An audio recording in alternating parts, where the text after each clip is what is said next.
Okay.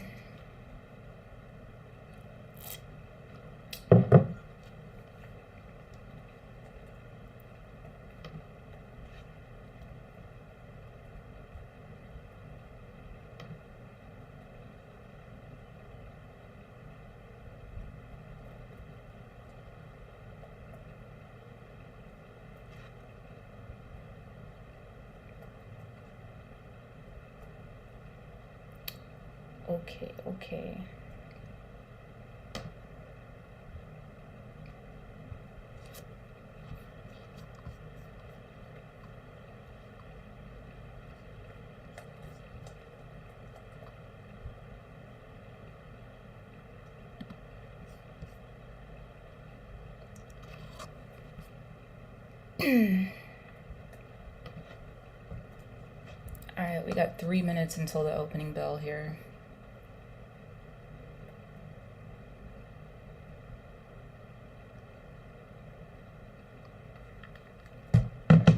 I don't know that I'm going to see a trade opportunity for myself right off the bat, but we'll see what happens.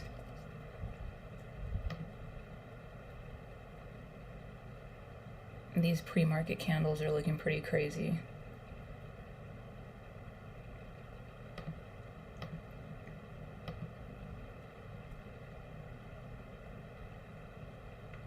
Guess I could.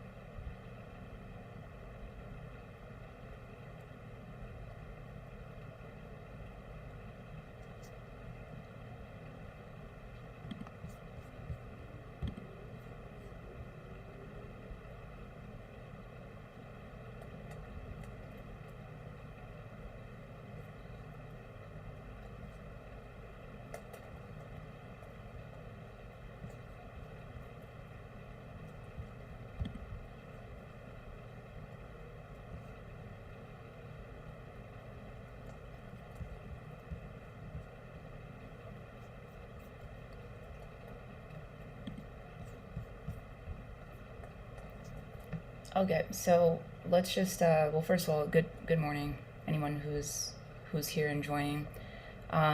Trading Nasdaq. I'm going to be trading micros today.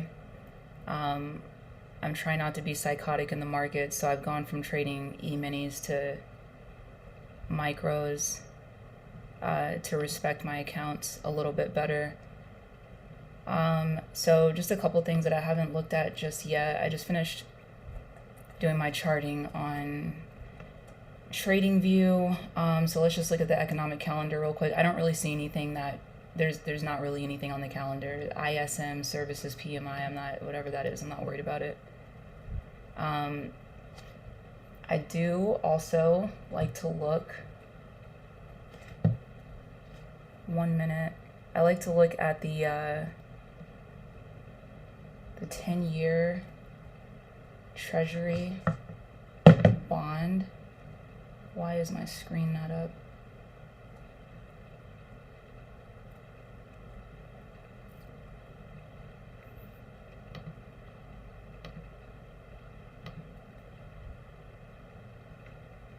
Oh boy. Looks like that's gonna get missed for today. Alright, opening bell. Let's see what we get here. So I'm looking for a long opportunity. I don't know. That might not happen right away, but we'll just have to see. So right now, we're basically playing around the London high. So we just did like a real quick liquidity run on the London high for the day. I don't jump in. I wait at least 6 minutes. I like to see 2-3 minute candles close before I take any entry for the day. And that's because obviously this is the most volatile time for the New York session.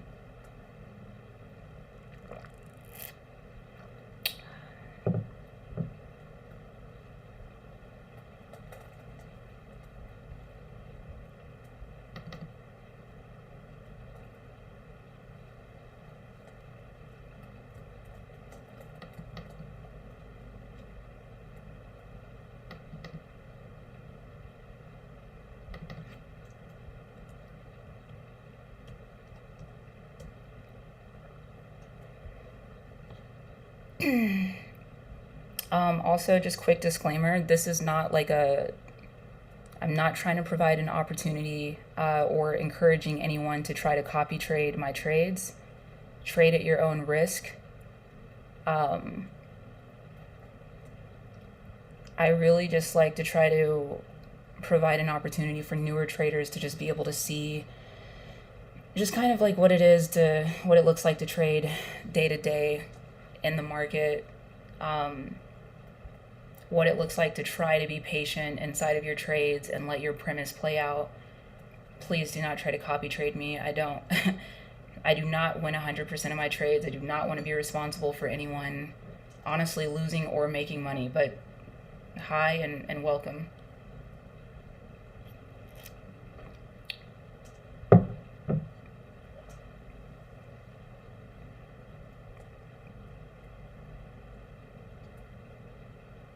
Also, anything that I say, this is not educational or like financial advice. All right, like basically, I don't want to be sued. Okay, so just thanks for joining. Don't sue me. I'm not here to mentor. Just a part of the trading community.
The screen is it's in the 1 minute time frame right now. I'm additionally watching the 3 minute and the 5 minute, and I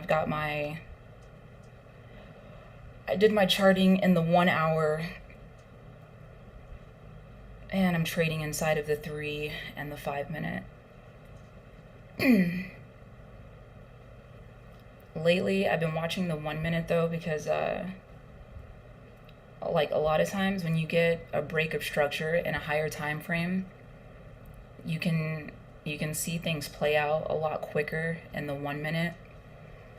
And so I've been like missing some opportunities that I could have caught had I been watching the 1 minute. So I do keep that up now just to keep an eye on what's happening below the 3 minute.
So it looks like we might have like a bounce off of the 10 moving average right here. The thing about the 10 is I don't trade the 10.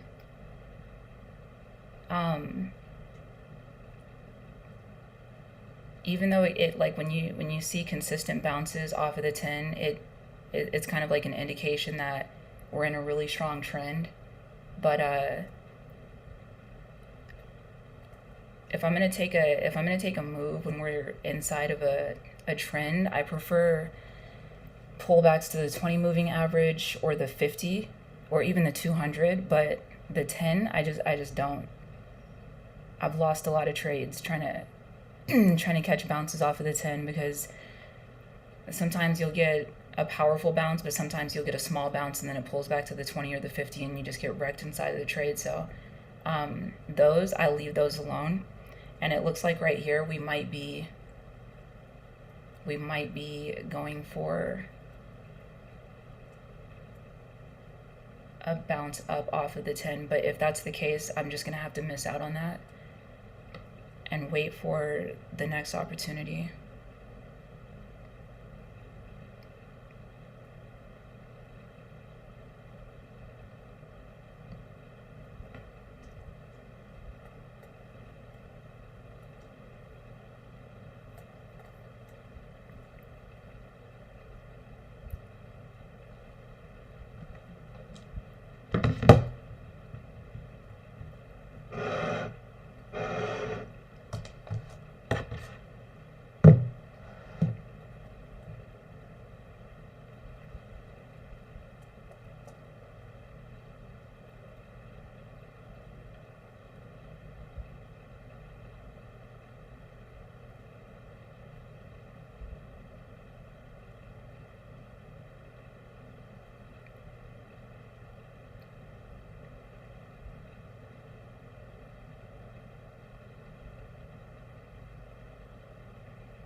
So also, you notice how like we're in the open and it's like it's moving so slow into like in comparison to what you would normally see.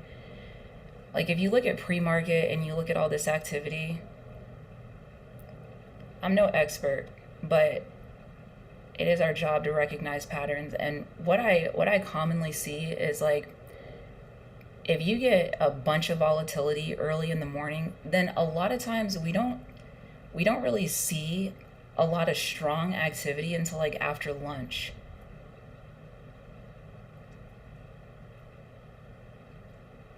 So I mean, it could pick up, but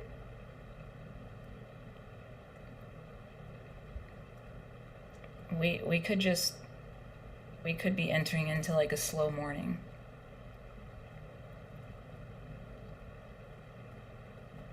Yeah, I think this is probably the pump right here to the upside.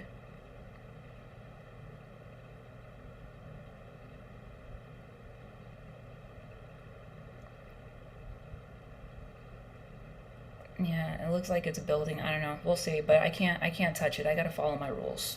My rules say don't touch moves off the 10, so we gotta follow our rules.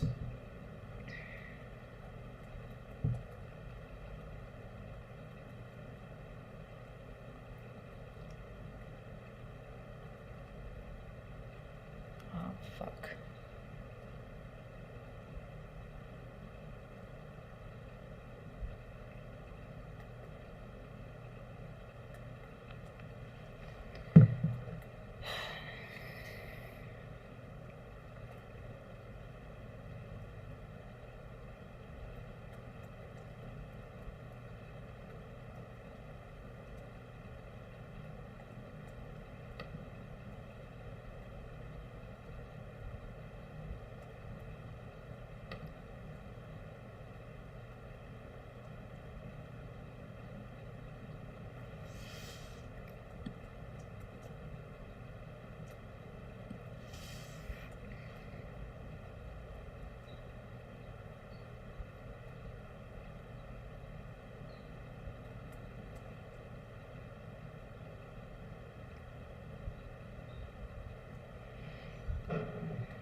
could be a fucking trap too.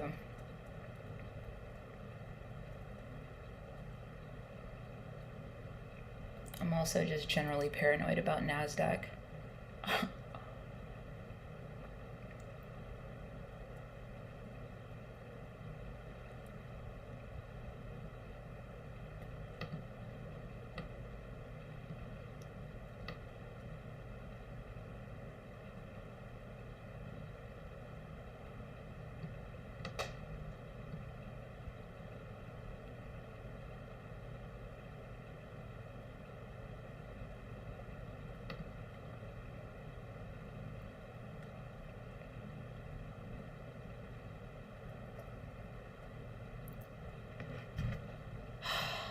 It's gonna be one of these kinds of mornings.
So if you're just joining, basically, what I've already explained is that my premise is bullish. However, I don't take moves off of the 10 moving average. It's just a rule that I created for myself. And I can see that we're pumping up off of the 10 moving average. It looks like it'll probably pump. I'm not going to take it. Personally, I need to pull back to the 20 or the 50 moving average. And considering how bullish we've already looked in pre-market, it's possible that, you know, if we are going to pump off of the 10 right here, I might have to wait for a little bit to get that actual pullback to the 20 or the 50. But I'm just going to have to follow my rules. I can't just jump in everything that looks juicy in the moment because I just can't. So if it pumps, it pumps. I have to let it go without me. And I'm just gonna wait for my rules to play out.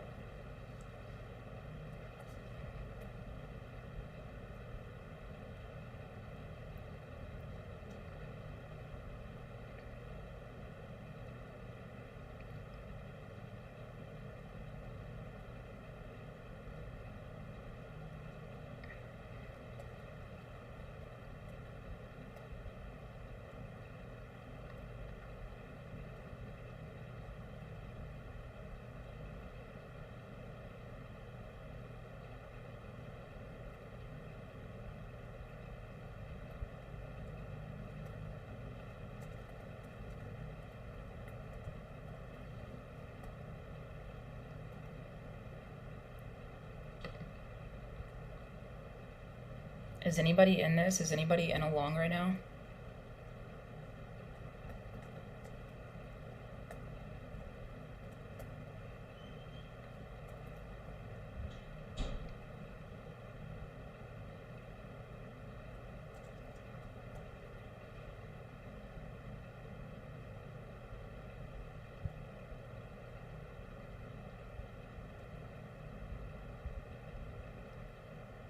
Tom's in a long. Tom's a fucking cowboy.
So my overall premise of the market is,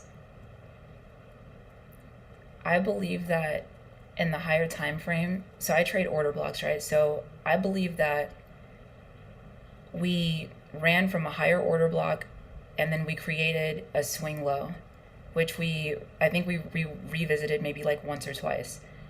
And we've been on a move up from that swing low, that order block, for quite some time.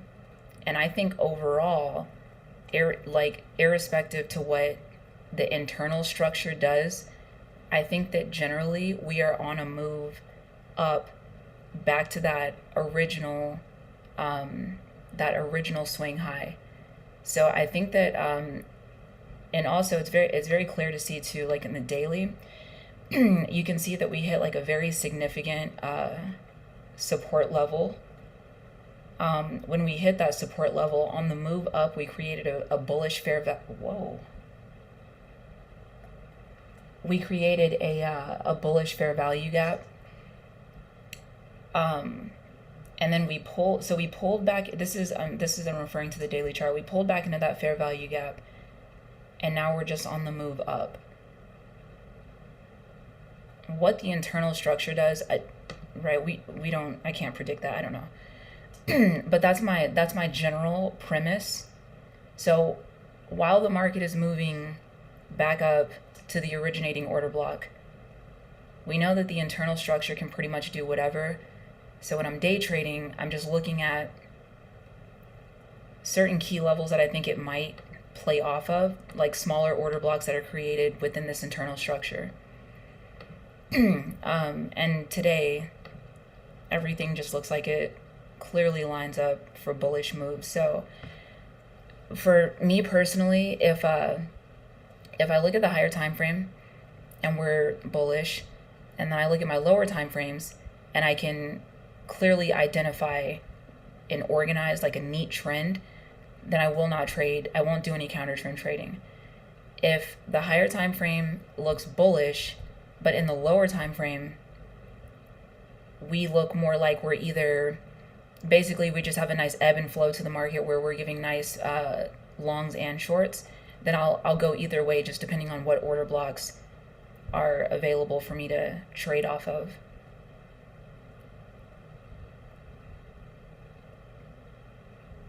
But today we're too bullish in both, so I'm not going to counter trend trade. At least the way we look right now.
So like I think this weekend, like on the weekends, I like to go back and read like all my journal entries, and then I like to go back and review every single trade that I took throughout the week, and I like to really dissect my trades and try to see if I can find like any holes in my rules.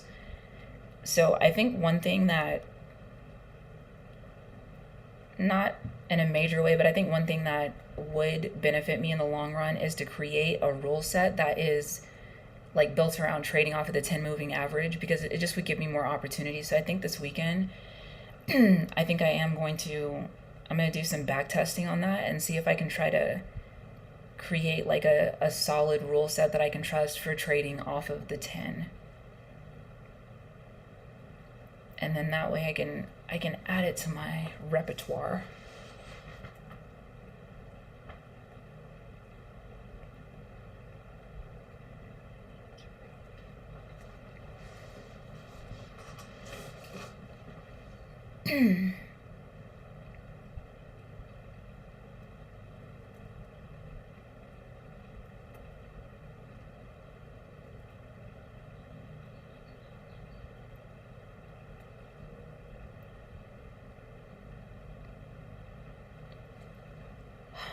Man, it's gonna be a long morning.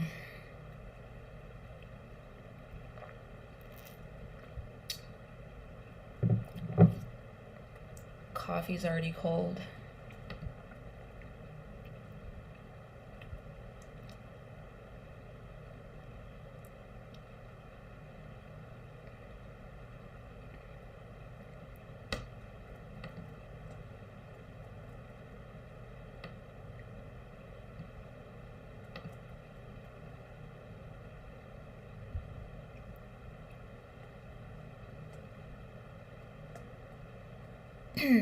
Good morning, Pauline. Nice to see you here. Morning, JB, if you're still here. Greg, good morning. It's a metaphor. I follow ICT for mentorship. I trade primarily order blocks.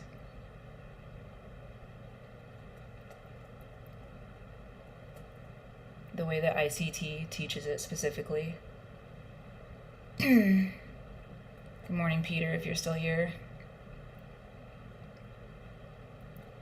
100 Grand Dan, what's up? Good morning.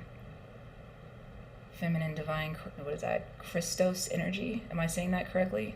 Good morning, if you're still here. Campbell family, if you're here. What up, Brody? Habibi, what up, Brody? Good morning.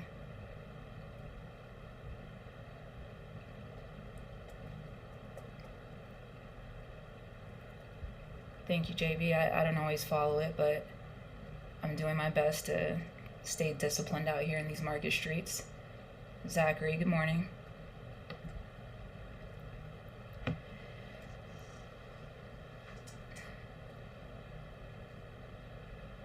So again, at this time, I'm just waiting to see if we get a pullback to the 20 or the 50, and if that sets up the way that I like to see, then I would take a long.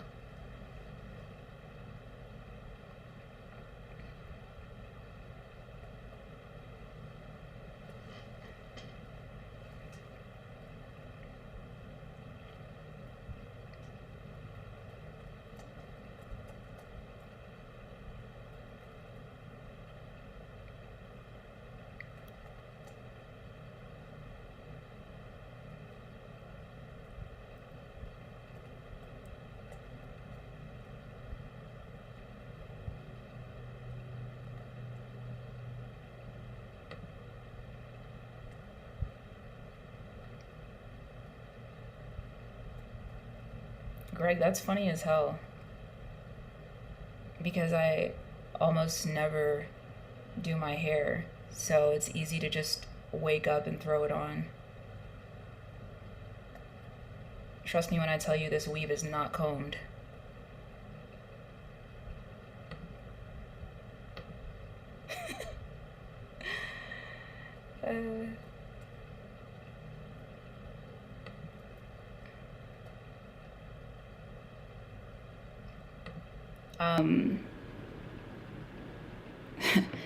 Be nice to Greg.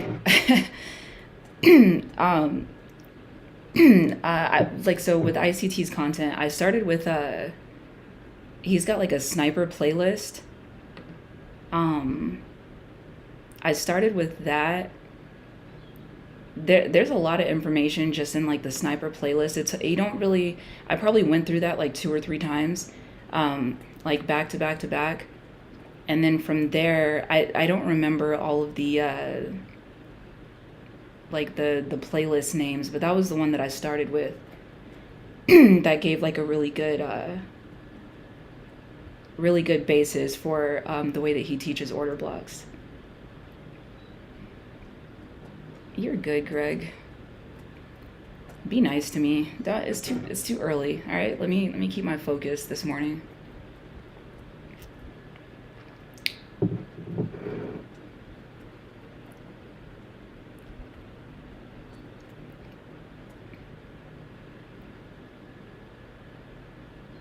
The volume profile. It's just Tradevate. I didn't necessarily set it up that way. I do all of my I'm responding to Zachary. I do all of my charting on TradingView. So really, I'm looking at volume on TradingView. I'm looking at my moving averages, my indicators on TradingView. I have my order blocks mapped out on TradingView, all of that stuff. So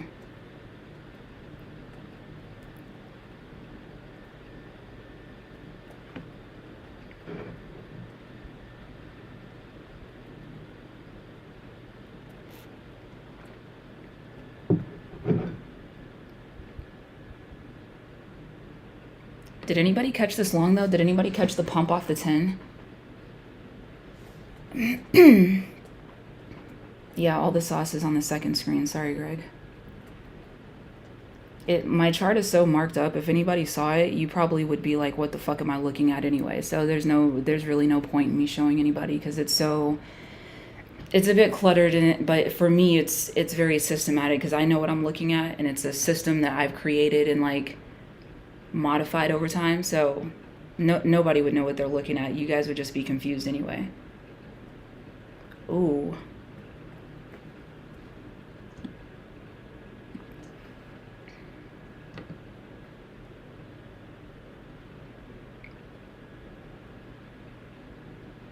Shit.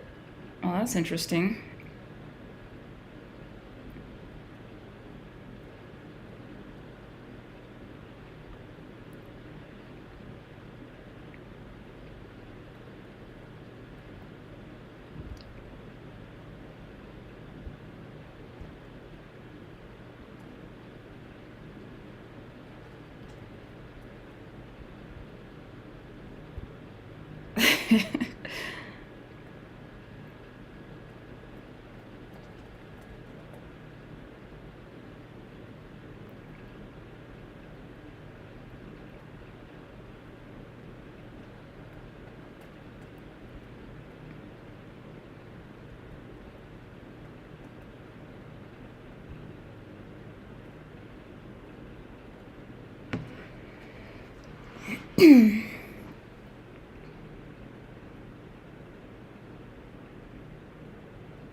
Okay, so that's a pullback to the 20 and the 3 minute.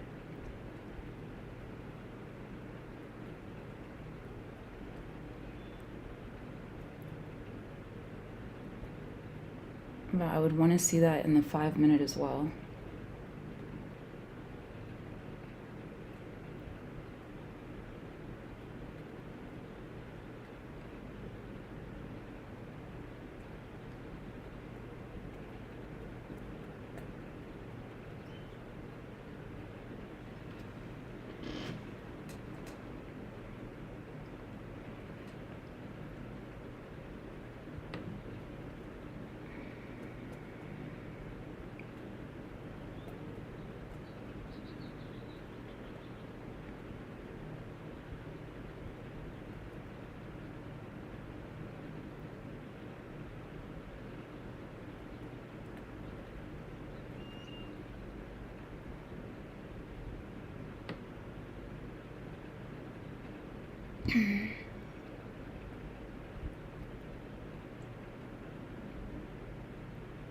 Your prop firm subtracts the profits made by news candles. Interesting. Who are you with, Greg? What prop?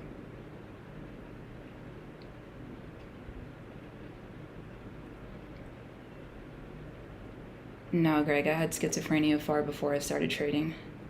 Kidding.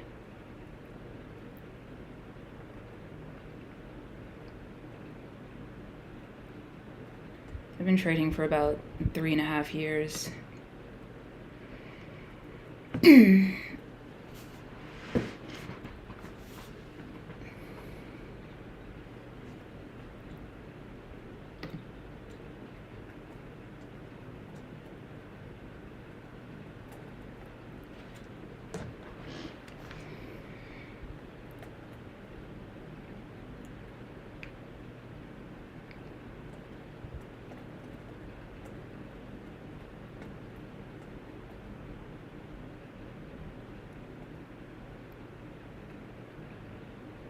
Okay, so the one thing that we had on the calendar that it looks like that's what we just saw play out in the charts. What the fuck?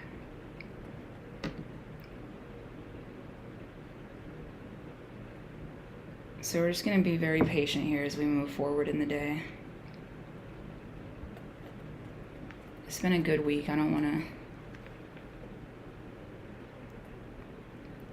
to mess up a bunch of weekly progress on a silly Friday trade.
921.50. All right.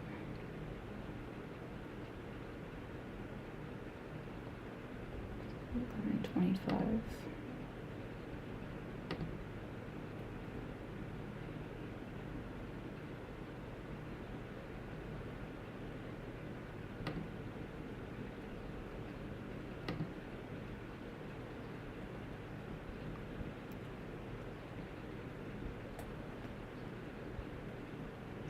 All right, so I'm just trying to see if we get a bounce off of this 20 that I think I can trust.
That's funny.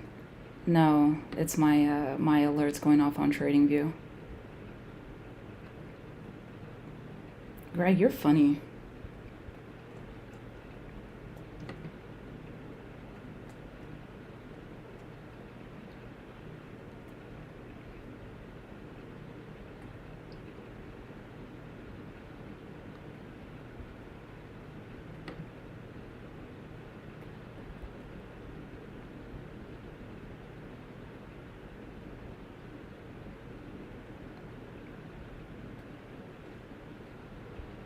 All right, it looks like the 3-minute time frame, it looks like we might be pushing down to the 50. Maybe not.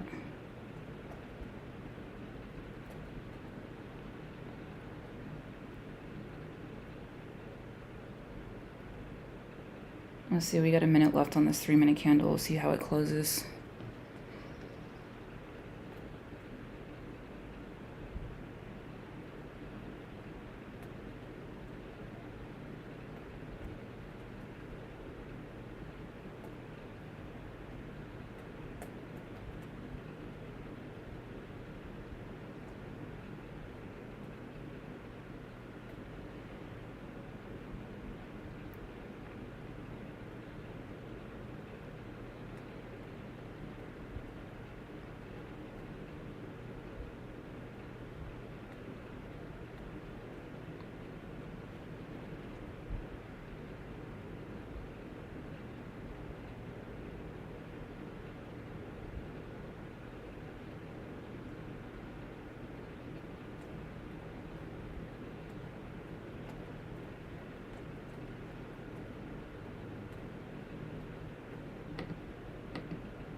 Okay, so we closed above the 50, but we did not smack it.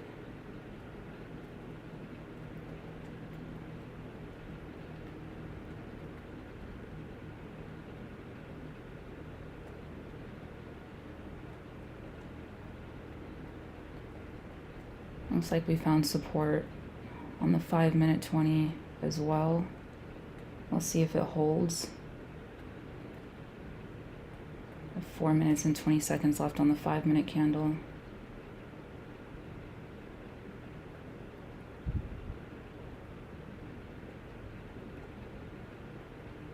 All right, looks like our volume is building. I'm just not convinced yet, so I'm just going to continue to be patient and wait here.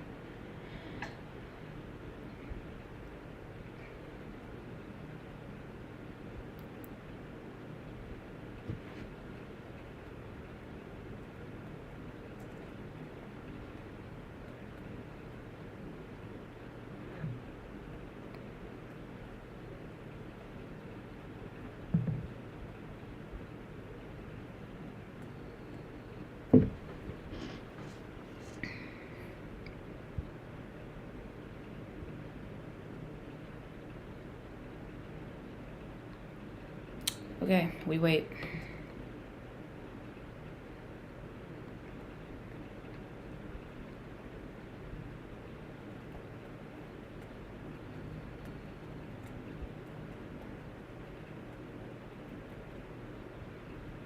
Cut the rope. Good morning. Good morning. How are you? Are we fighting in the comment section already? What is going on?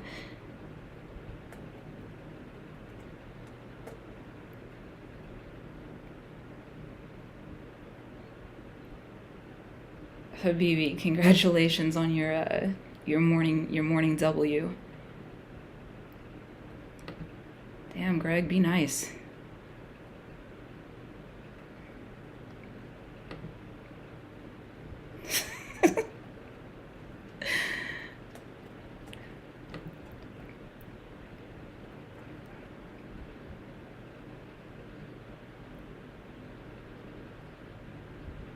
All right, 20 seconds left on this 3-minute candle. Let's see how we close. Oh.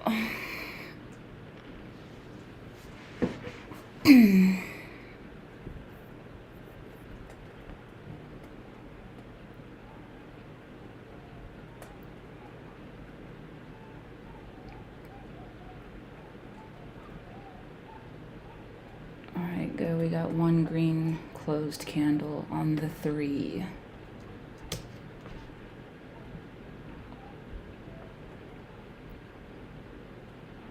All right, it was swing low, 12.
That's interesting.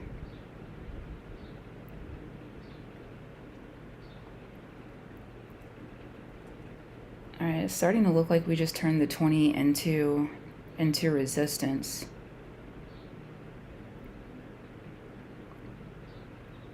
We've got 3 candles that are just pushing down off of the 20. So we'll see. Let's see if this is going to be a 50 moving average bounce, or if we're actually just going to perhaps see some downside momentum. But I'm still bullish, so I'm waiting for an opportunity to enter long.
So now this is a little bit tricky because as you can see, we have displacement with the break of structure. And we do have a fair value gap created on the way down to the break of structure. So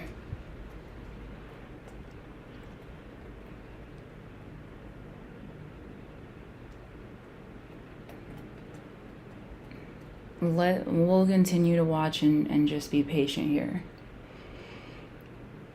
Keeping in mind that we did run the London high.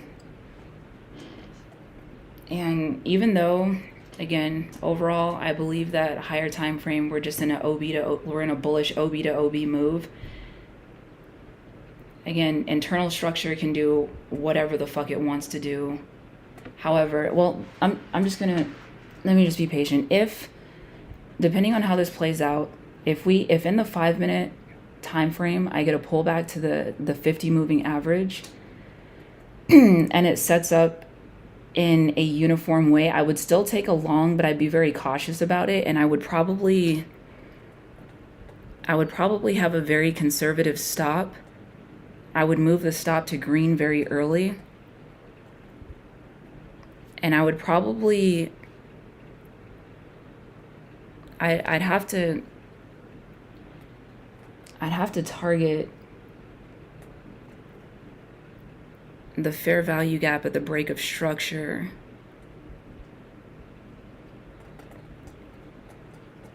Kind of as like a safety net. But let's just watch and see the way that it sets up.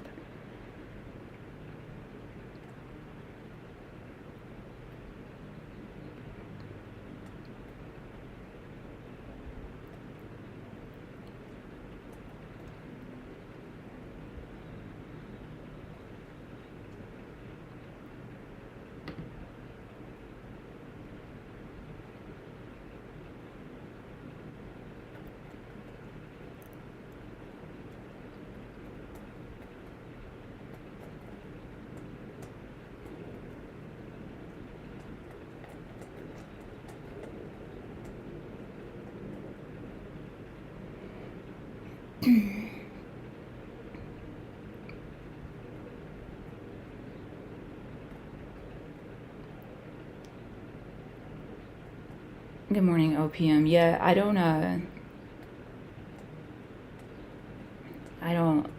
trade the way that 300K eval went. That was a gung-ho, excitable day. I was living on the edge of life.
All right, so I'm gonna wait to see what this looks like when we get around the 50 moving average on the 5 minute.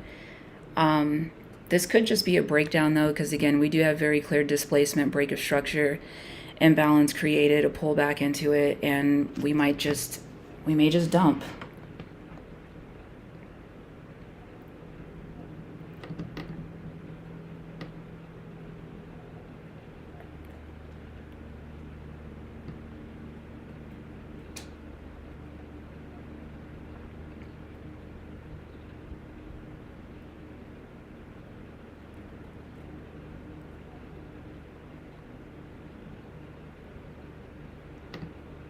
Let's look at the 15. What are we doing?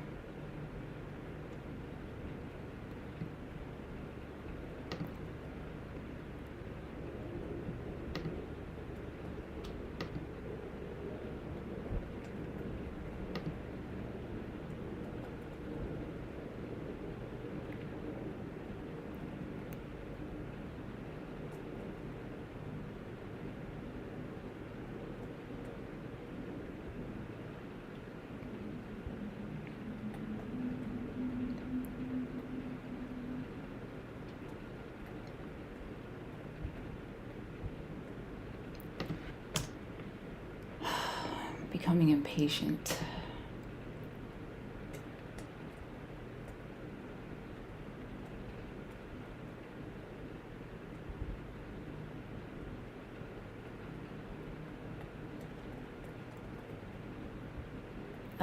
Greg, it's 4 Apex funded accounts, 1 300K and 3 25K accounts. Trading micros. Max risk per account in each trade is $350 for the day.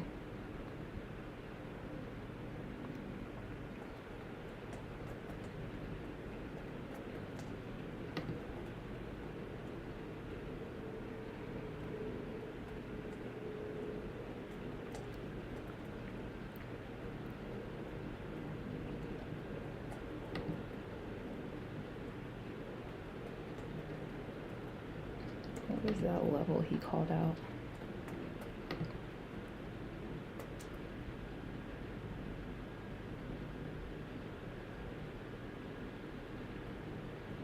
Okay, looks like OPM is expecting a drop down to this OB down here that kind of started this big move in pre-market.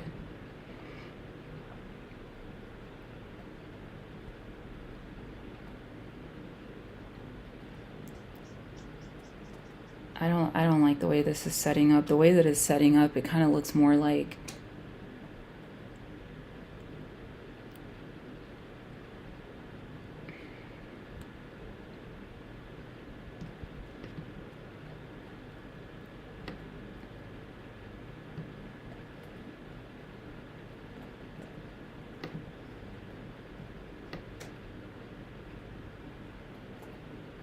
some 10-minute.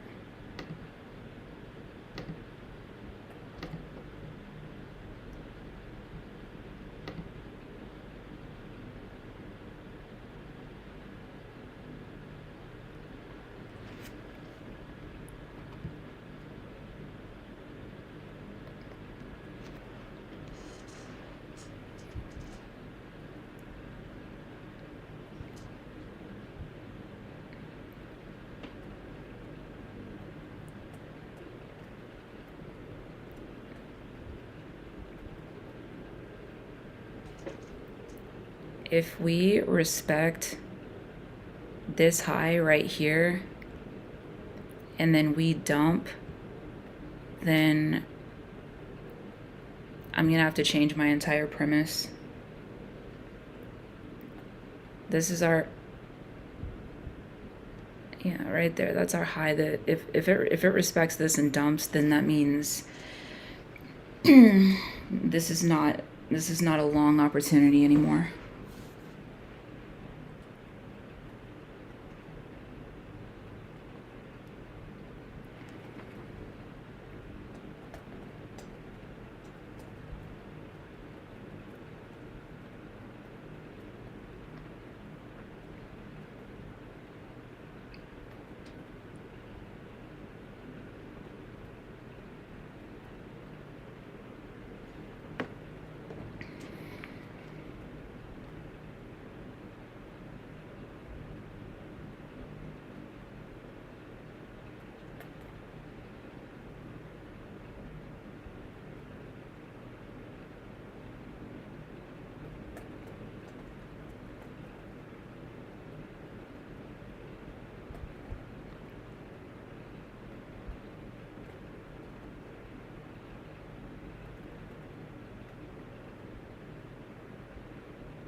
Yes, that is correct. I risk $350 per trade.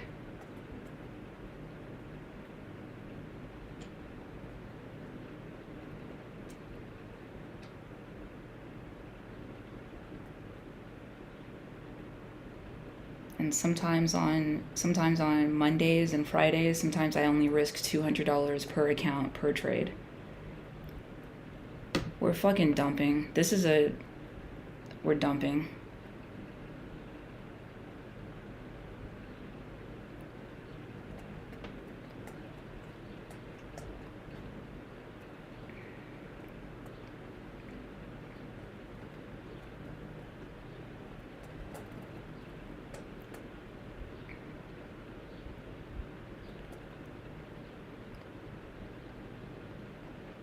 See, this is like the moment where like you see shit playing out, but everything that you see play out in the market does not match your rules every single time, no matter how convinced you feel about it. And with that being said, no matter how juicy a trade looks, if it doesn't match my rules, I just don't take it. Because if this is really going to be a breakdown in the market, the next thing that I have mapped out on my 15-minute would essentially be a retracement back to the order block that this pre-market move came from.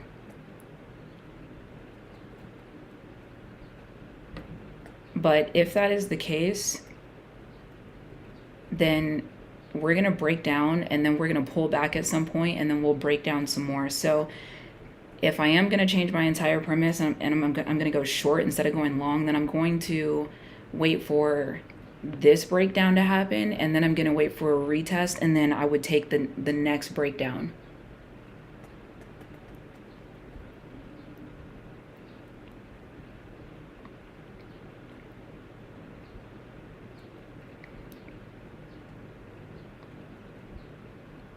And sometimes, like, following all of my rules so meticulously, it makes me sometimes very frustrated. You get very impatient, like, almost just angry. But, like, ultimately, I know that my rules keep me safe. So, like, I just have to respect my rules. The number one lesson that I learned repeatedly is don't trade outside of your rules, period.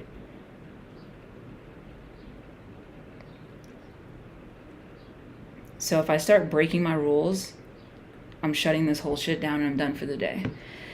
If I can't trust myself with the capital, then I just got to get out of the market. So we continue to watch.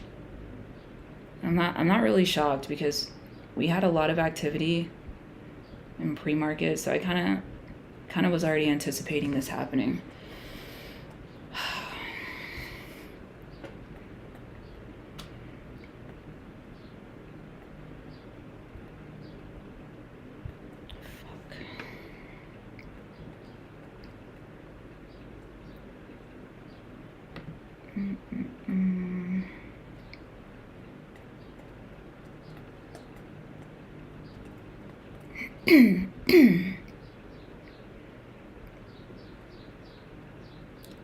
I'm gonna have to disagree with you on that. You do not have to break your rules to learn. That's what demo trading is for. You could always just set it up on TradingView and see how it plays out. You do not need to unnecessarily risk your account just to see. Respectfully.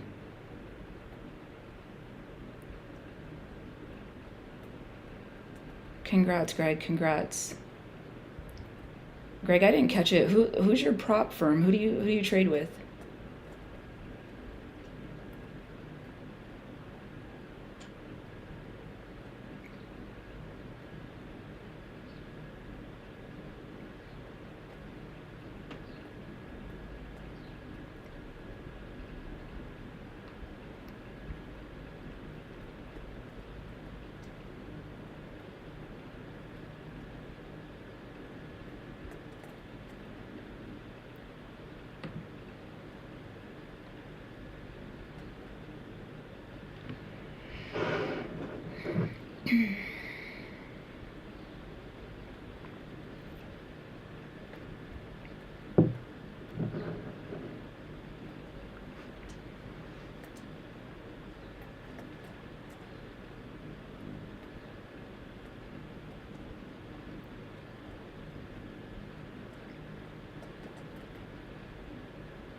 All right, I'm not really paying attention because I didn't catch this. So just like that, it looks like we have displacement with a break of structure with a fair value gap once again. So that's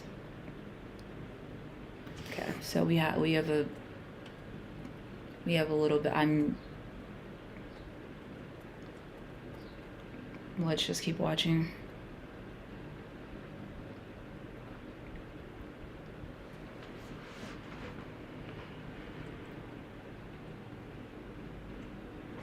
So technically, we satisfied that move.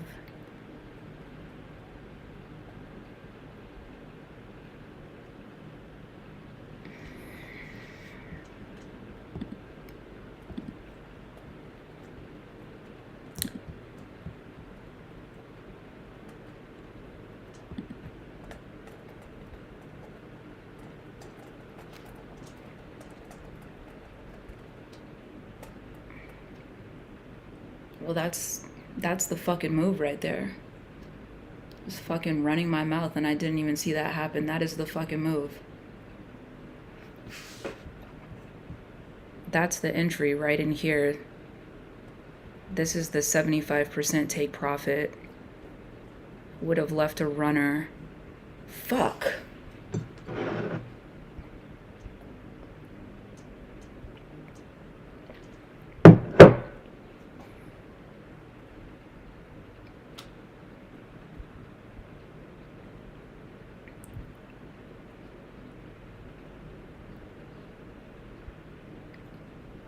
The fuck is wrong with me? I'm just like running my fucking mouth and I'm not even looking at the fucking market as closely as I should be. That's disappointing.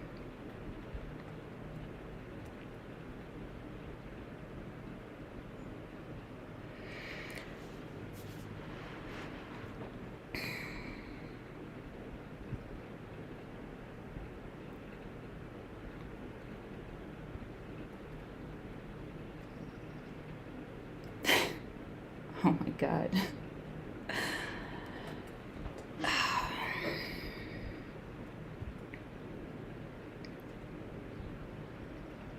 That's perfect.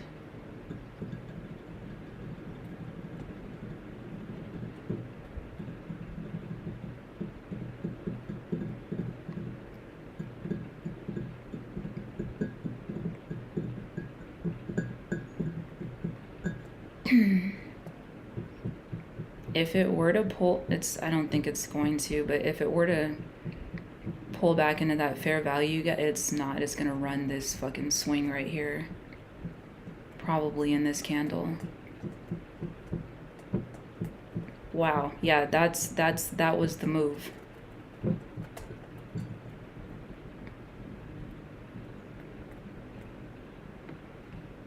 All right.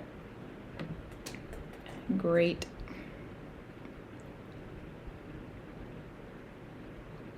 Aqua Funded, Blue Guardian, and Maven. I don't know if you're joking or if these are actual.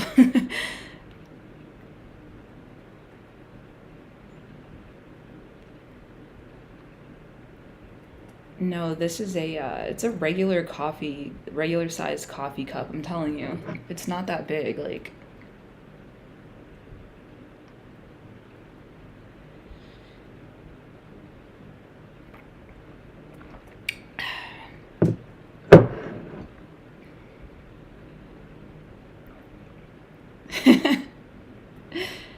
Greg's a novelist.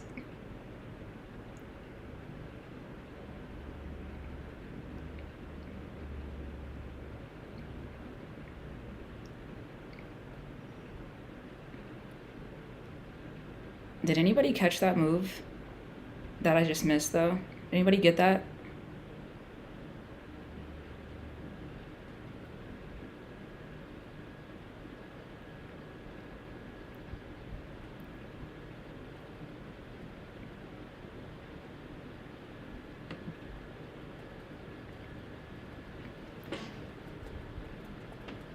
So we didn't quite run it yet.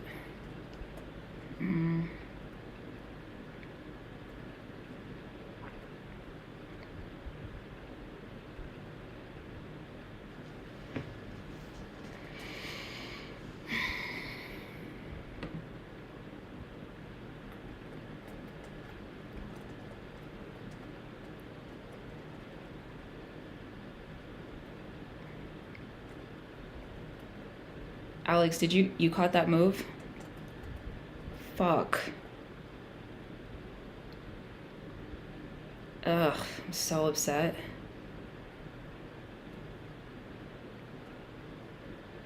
Oh my god, now I'm gonna be fucking trading until lunch.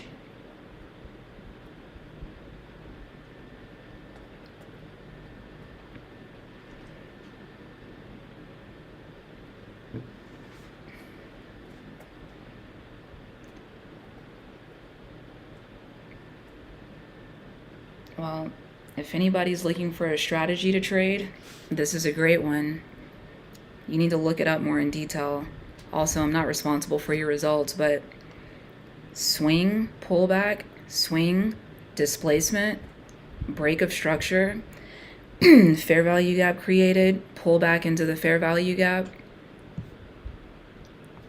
I usually would look to take it at between the 50 and 62% level,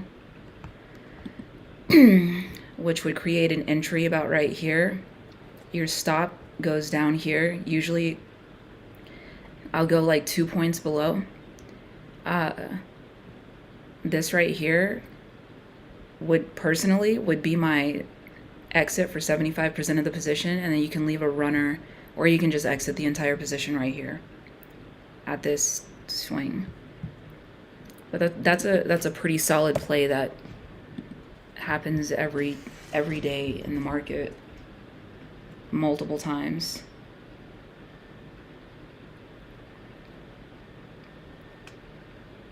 Who's trading crypto? Please don't.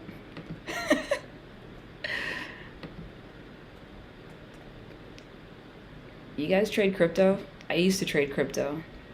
That's when I used to lose all my money. That's when I used to blow like $2,000, $5,000 accounts like every week. It was disgusting. Not necessarily because of the crypto market. I just didn't know at all what the fuck I was doing.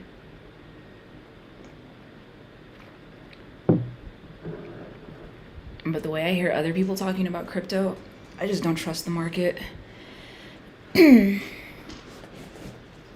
don't know what crypto traders are doing inside of the crypto market. I don't feel like there's any uniformity to the trading.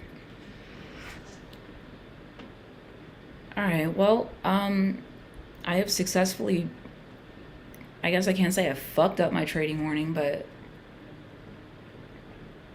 I knew it was going to be long. Now it's going to be really long. Missed the move.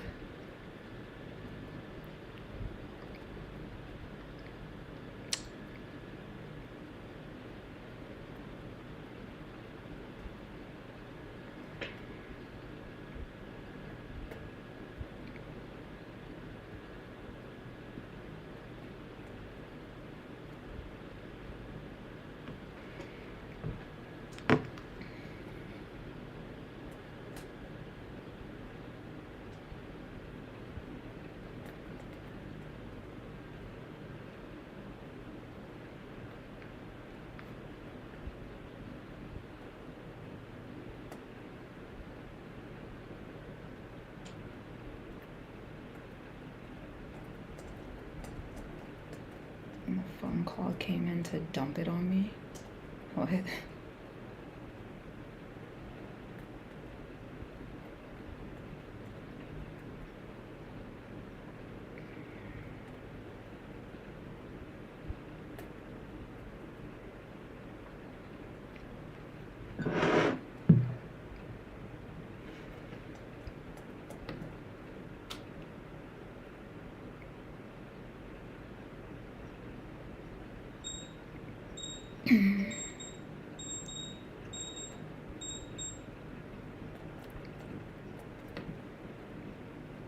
Oh, God, I don't like to work hard on Fridays. Now I gotta like fucking refocus here because ugh.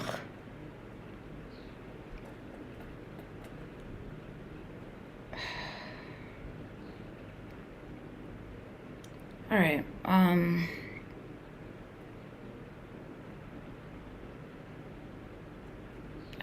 I guess we fucking wait. We fucking wait. Sometimes what happens is like, right, when these imbalances get created, it'll give you the move, and then sometimes the market will pull back into it and then give you kind of basically like the same move. However,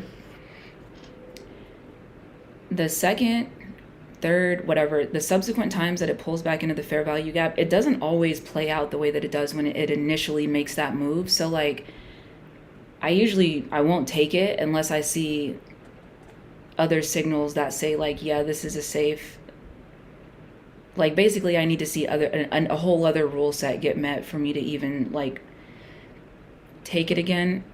I guess maybe it's very conservative, but when I trade very conservatively, like if I trade conservatively, I typically I do very well. So sometimes it's frustrating, sit in the market for a long time waiting for the perfect move to play out, but I don't end the day with regrets when I just trade very conservatively and stick very tightly within my rules.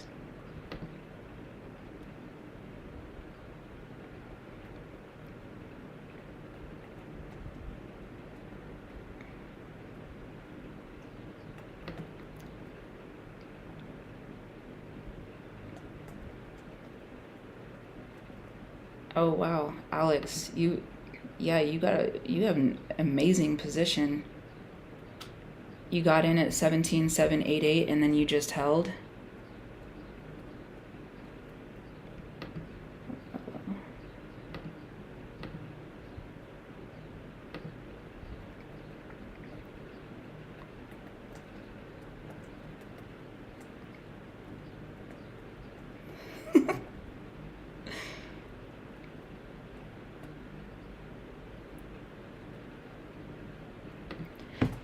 Let's pay attention.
So the left behind liquidity on the day is the London low.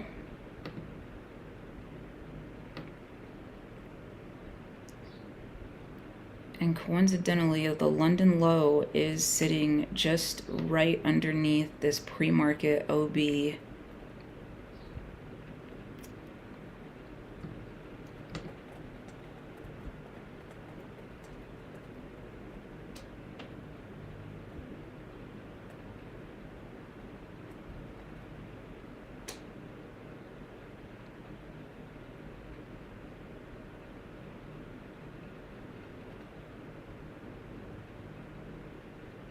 But again, if I'm going to flip, I'm going to be very patient about doing so, because usually when the market starts to break down and go in the opposite direction, it's usually very clear about that. So right now, this is looking like, at least in the 3 and the 5 minute time frame, this is very clearly looking like a failure swing high. So that's cool, but I want a really clean entry if I'm going to target London's low. And if that is where we end up moving to, like it's a pretty good, that's a pretty good drop. So if that is the case, then there should be plenty of opportunity to get inside of that move. So I'm not going to rush it.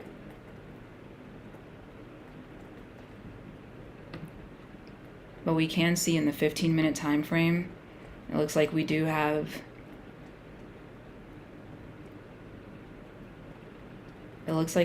a break of structure.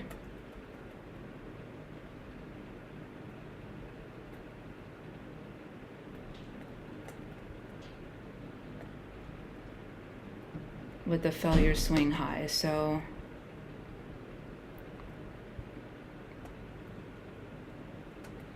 I just want to be absolutely convinced, and that's going to require me to be very patient, and it's going to suck, but that's what it's going to be.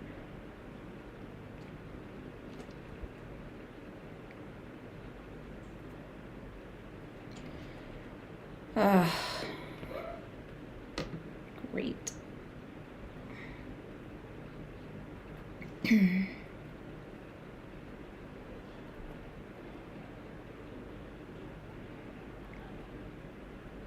Is anybody already short?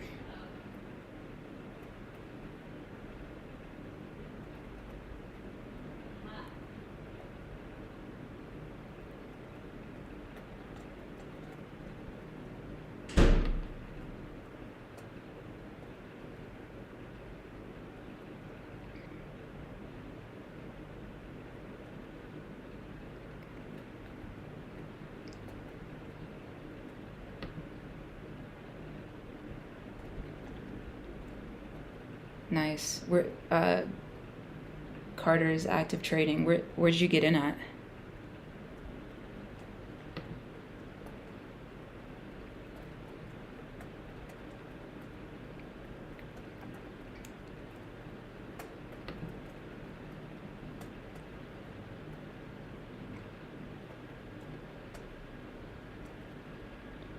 Five minutes ago. Nice.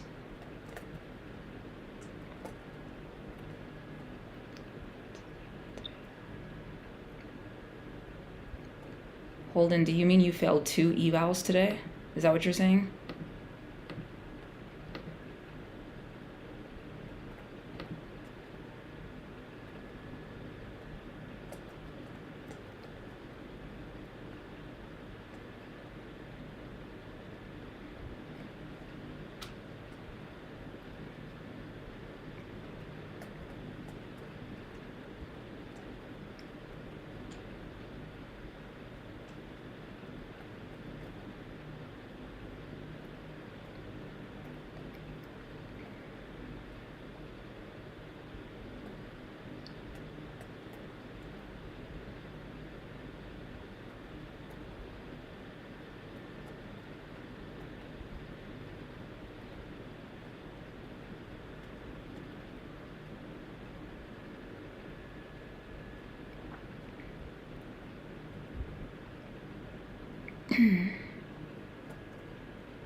So it'll probably be just a little bit of a speed bump here at this old bullish fair value gap, and then it's probably just going to dump right through it, I'm thinking.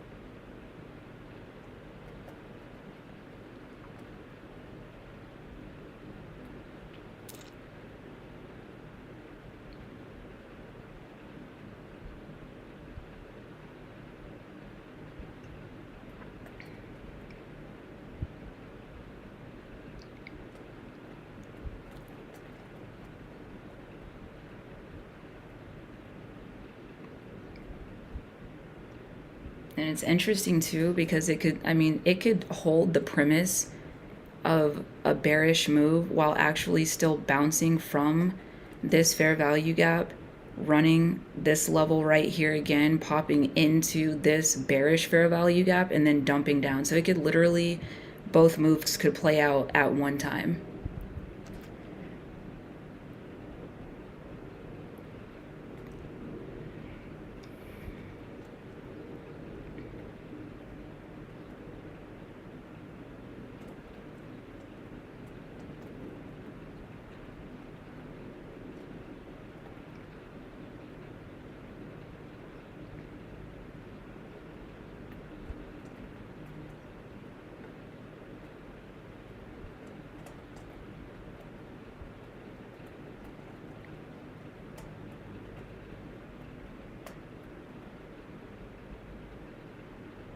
Oh, there it goes. It just ate that whole candle.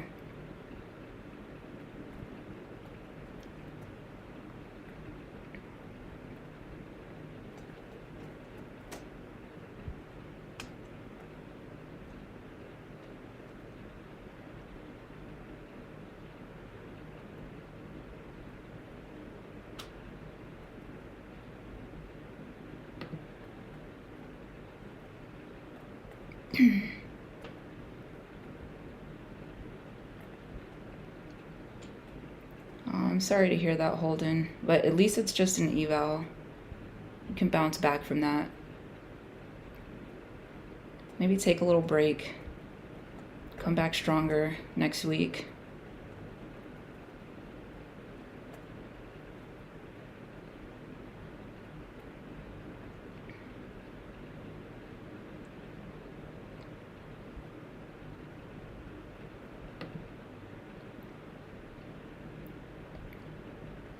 Review your trades and like figure out what it is that you did wrong. And then create some rules against whatever went bad.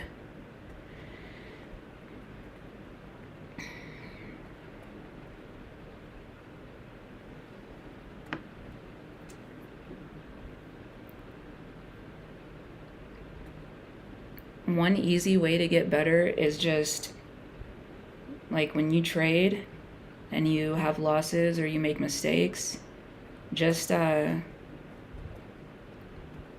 journal, be very detailed, and do that every single day. And when you find something wrong, critique it, make whatever changes you need. Determine if it needs to be changed at all, because sometimes a winning strategy has losses, and it doesn't mean that you always need to change something, but dissect the trades, whatever your thinking process was in it, and figure out if there's something wrong. And if you did do something wrong or something needs to be changed, then critique it. And then you go back in the market, and then you keep, it's like a rinse, wash, repeat scenario, and you just constantly do that with your trading until you've pretty much gotten all of the weak points out of your trading. I mean, that's it. But you won't catch it if you don't journal, if you don't review your trades. Like you'll never catch it. You'll just keep going into the market and you'll keep making the same mistakes over and over and over and over and over. When I traded crypto, I did that for 3 years. 3 years, no journaling, mistake after mistake after mistake, blowing account after account. Never really understanding like what was wrong with my playbook.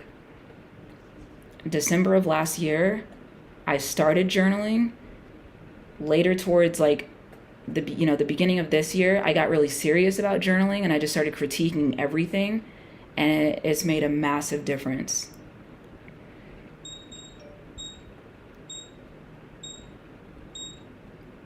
And also like get some mentorship, like massively important. If you don't have any mentorship, you're kind of just like out here blind. You don't really know like what you don't know. So if you have a mentor, you can really put yourself years ahead of the curve. But if you're just out here trying to figure out everything on your own, like you're going to slow your progress down.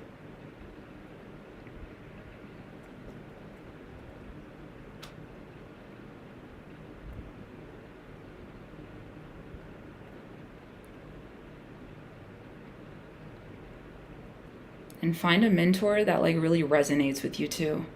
Because if you try to find someone who like you're just not into, you don't like their trading style, you don't like the way they educate, like that doesn't really work that well either, because you're not going to want to listen to them. So find someone that like you look at and you're like, I want to be like that trader. Listen to that mentor, emulate what they are teaching you. And don't be afraid to trade demo. Everybody wants to get like in the live market so quick. Trade demo for as long as you need to. Trust me, if you have a 9 to 5, if you have a job and you're learning how to trade and you're getting better, you have an edge that you don't even understand. You need to appreciate that, keep the job, hold off on the live trading, stay in the demo on your demo account. See if you can flip a demo account, and then consider, doesn't even mean you have to, just consider going live. But like, take your time, because when you start losing money, like it happens like that. Jay Powell, what up, Brody? Oh, you were trading the news? Yeah, I mean, that can be dangerous. But it's okay, like, you know, it's okay. It's just an eval. You just review whatever you need to review over the weekend. Get your mind right. You come back stronger next week. It'll be all right.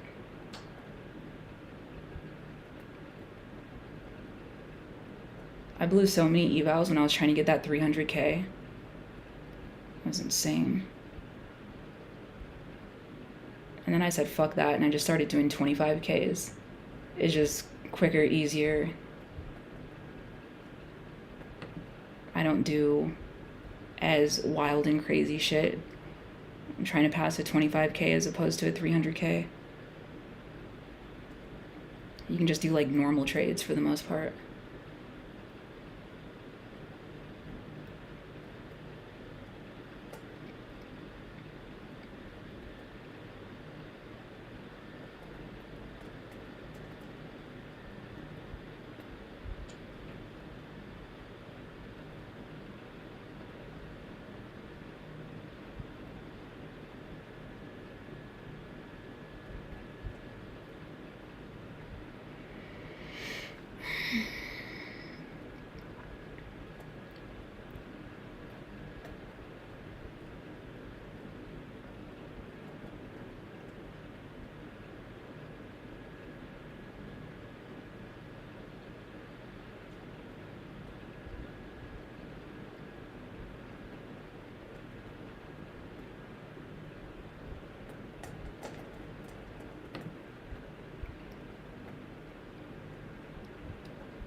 $200RR. Hello.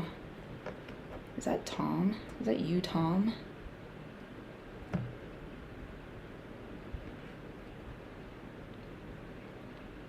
Yeah, a lot of people say that they don't feel any emotions on demo trading.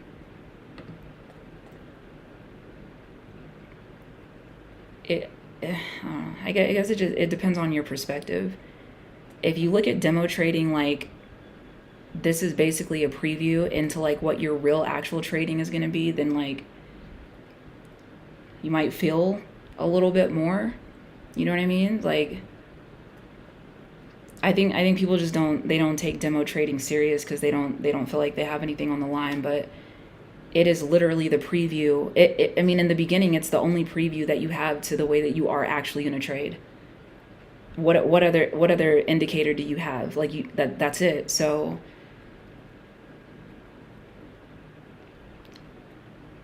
there's definitely value in it. But you know, everyone's also a little bit different too. Like someone had suggested the other day, like, you know, you can put a little bit of money into an account and trade it just to kind of get that feeling of like real emotion.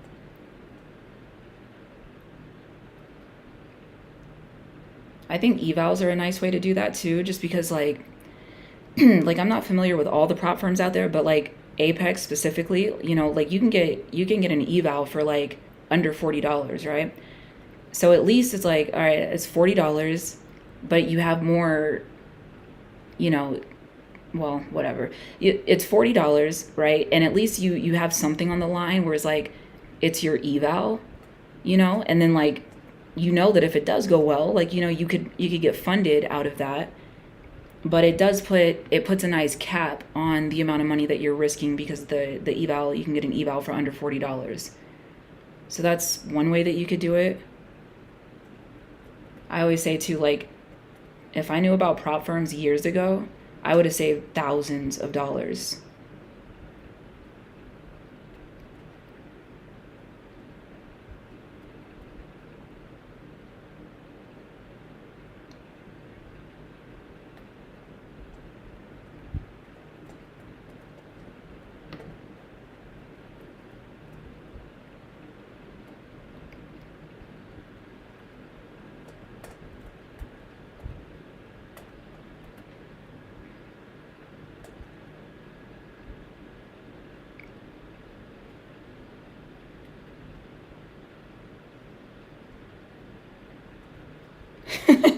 What a name. Real bad trades. Interesting. Good morning.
For sure. Yeah. Let's call you RBT. It's a good name. It's funny. It's an attention grabber. For sure.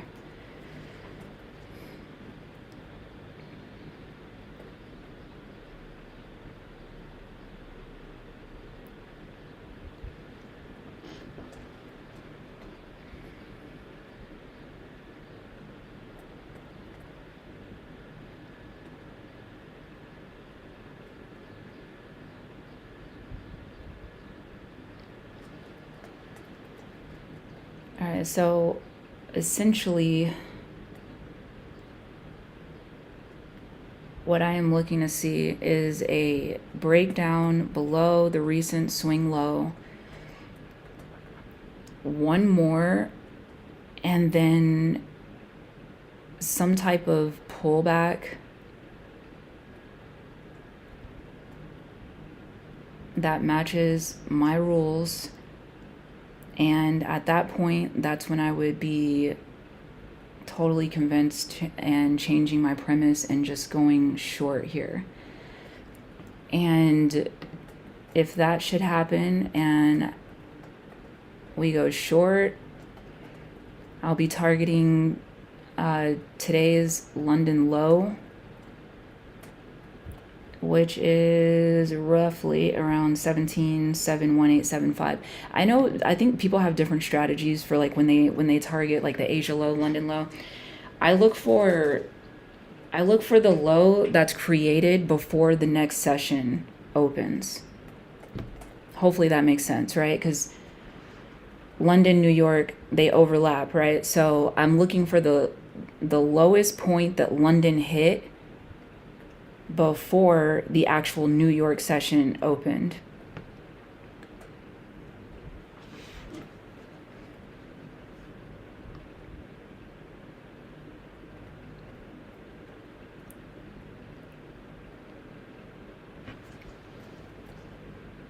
So I'm like fighting this desire to still kind of want to go. Is that a... I didn't quite hit it. Okay, that's interesting. I'm fighting this desire to take like a quick long position, just like a in and out, because I'm, irregardless of what it's going to do ultimately, I am expecting some kind of pullback.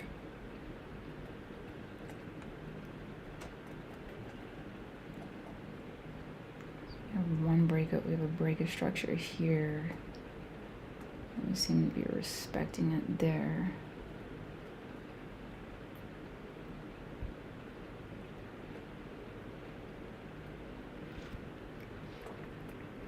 And we still didn't run.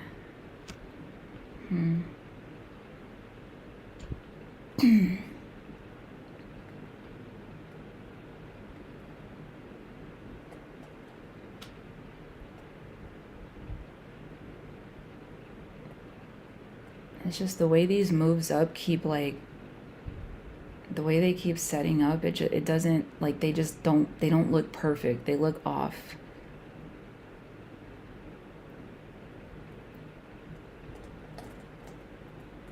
Which should be interpreted as the market telling me not to fuck with these long positions right now.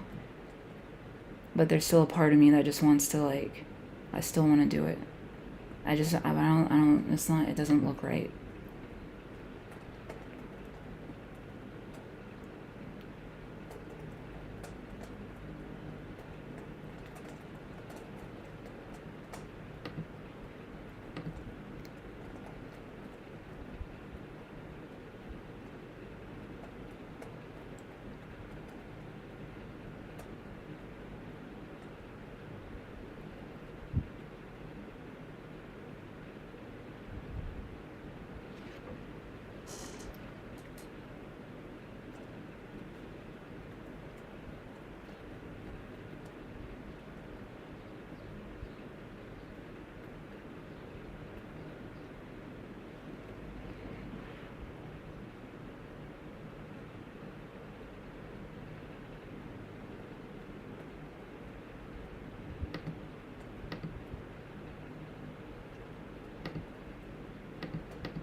So we didn't break that swing.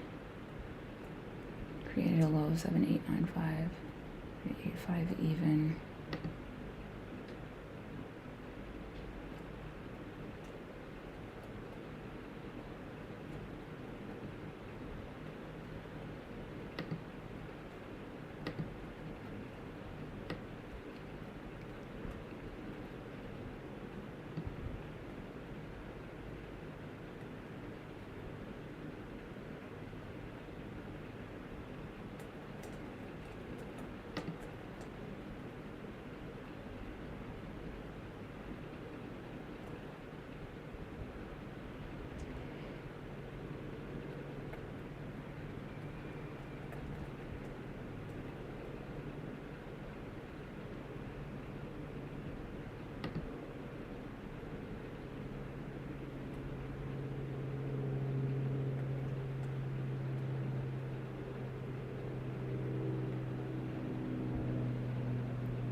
All right, 25 seconds left on this 3-minute candle.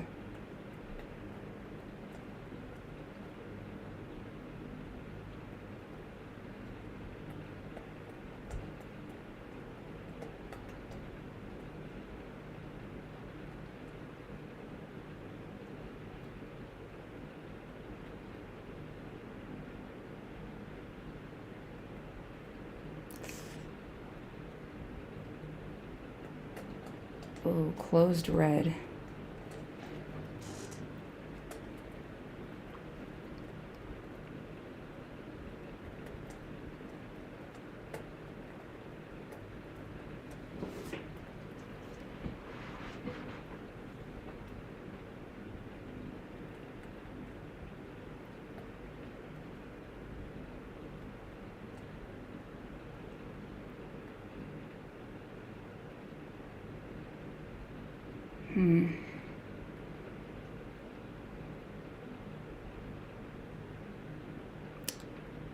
Yeah, every time I think I want to go long, my rules are like, motherfucker, no.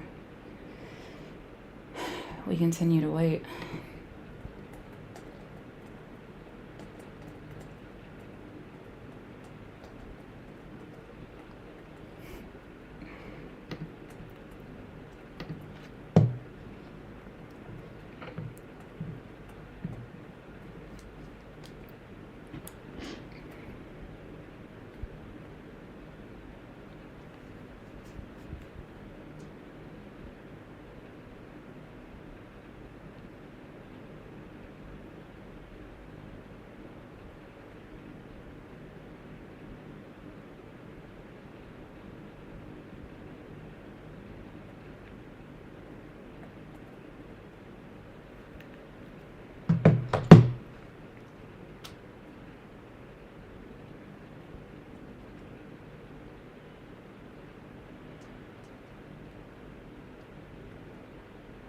All right, we got 2 minutes and 9 seconds left on the 5-minute candle here.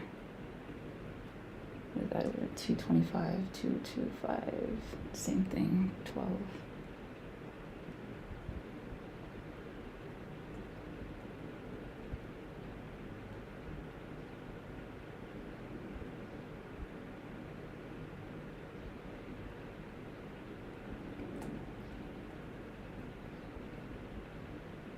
All right, this 5-minute candle right here, this is going to determine my life right now.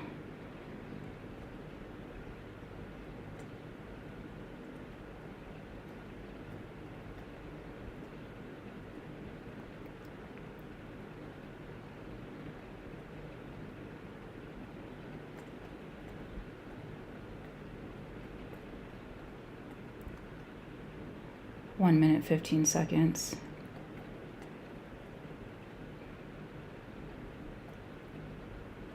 It's 2:02.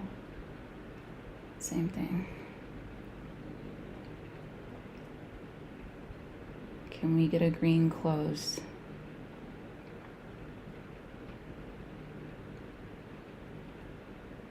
What was that? 50 seconds.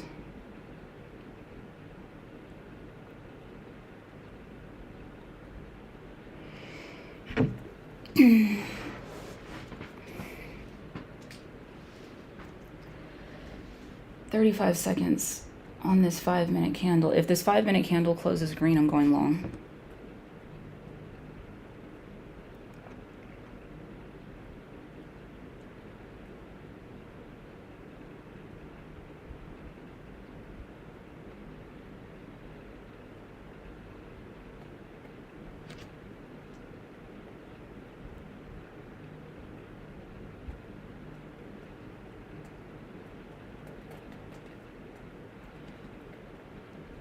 Five-minute candle just got ate up. It's not gonna close. It's closing red. Is it close right there? Closed red. All right. Wow. Okay. That's 2 times.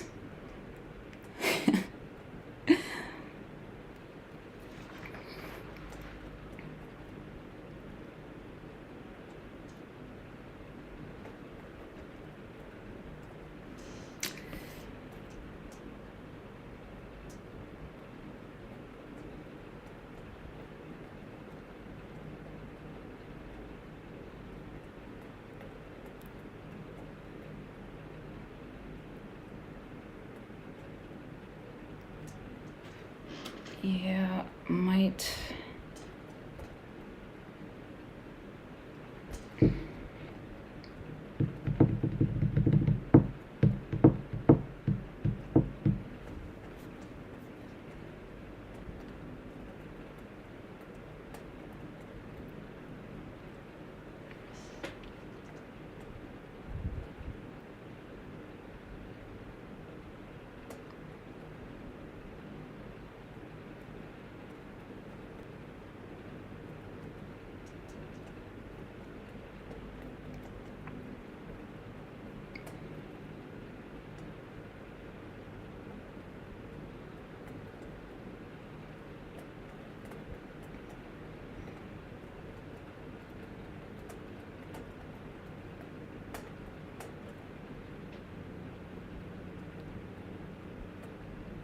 15.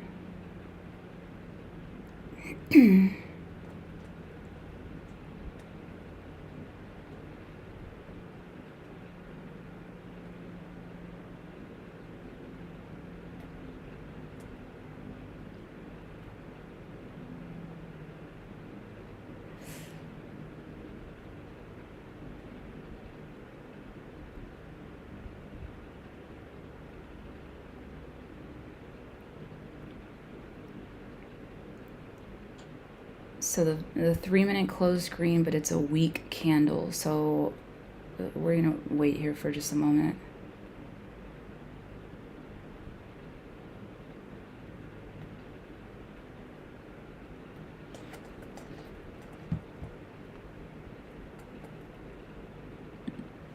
Order filled. All right.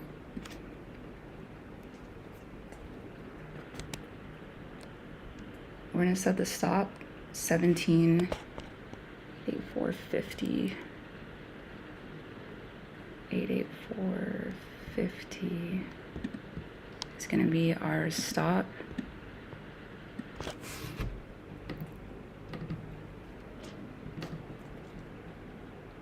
And we'll set this up on TradingView real quick.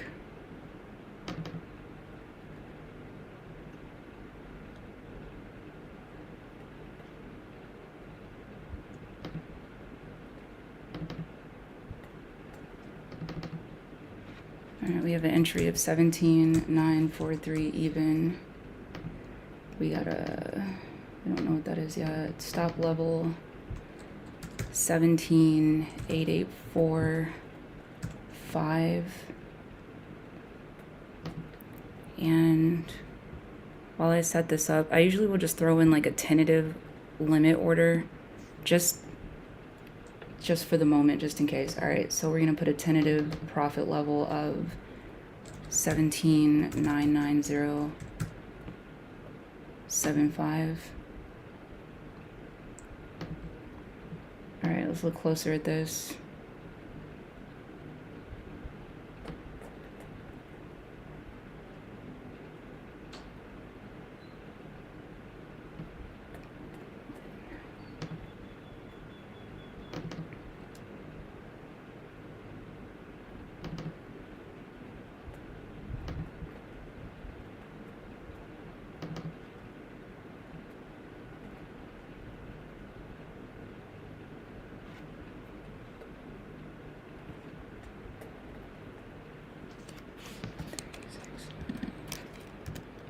Put a 18.00175.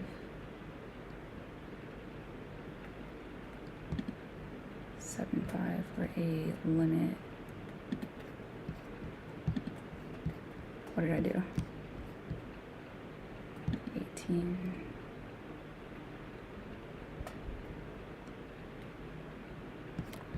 Oh my bad.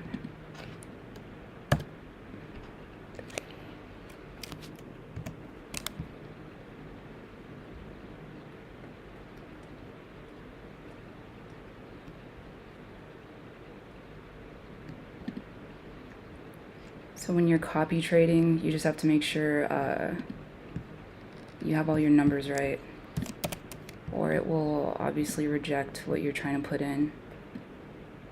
Okay, that's for that.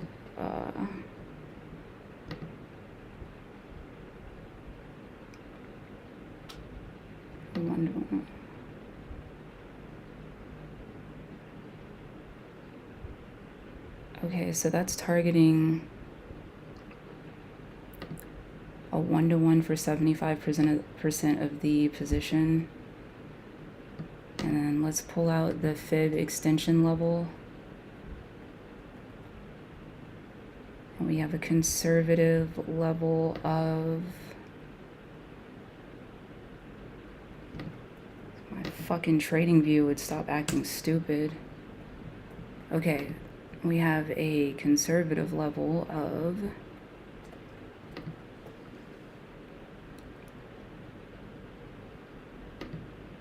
TradingView, you're killing me. What the fuck?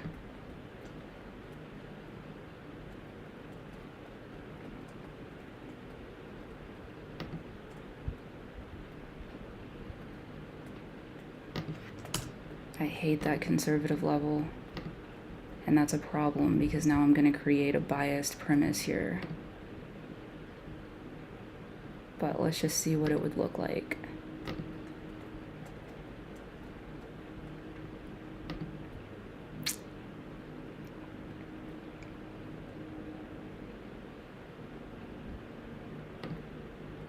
So the most conservative level there would be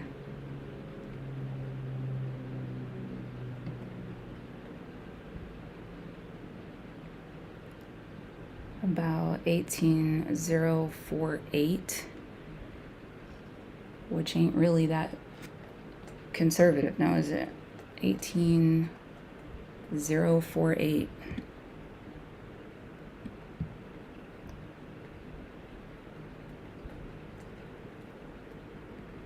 Even limit.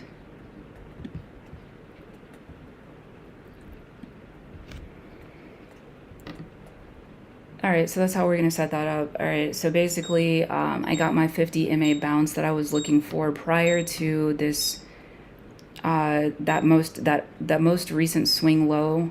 Before that getting broken. If we had broken that level, then I would have changed my premise to bearish. But because we didn't break that level and we got a nice bounce off of the 50 MA and both the 3-minute and the 5-minute, looking nice and uniform, which is what I'm looking to see. I like to look at the stochastic and see if we're also in the right position. The stochastic is oversold as well. But I like to look at the speed of the stochastic as well. That's like the speed of how it moves is an indicator to me, because if it moves super fast, then that's kind of an indicator to me that we're going to do like a quick turnaround. This only really works for like the lower time frames. This doesn't really work when you're trading like market structure in the bigger time frames. Now the stochastic is moving like fast as fuck in the 3-minute, but let's see if it holds or if we start to look like we're going to lose strength and move down. But that's where this is at right now for me, and I have my take profits in place. I'm going to try to wait to get a 2 closed candles in the 3-minute time frame before I place a break-even stop. So I'll be risking my whole life here until we get another close, and we have 1:20 for that. So hopefully this continues to push in my favor. We'll see.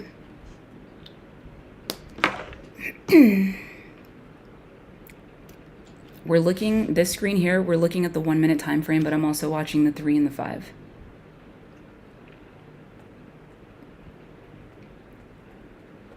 All right, we got 55 seconds until this candle closes in the 3-minute time frame.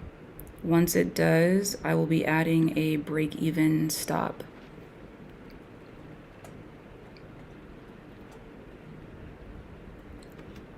Win or lose, my goal is just to try to practice like following my rules, because I just think like long term that's how I'm gonna see success.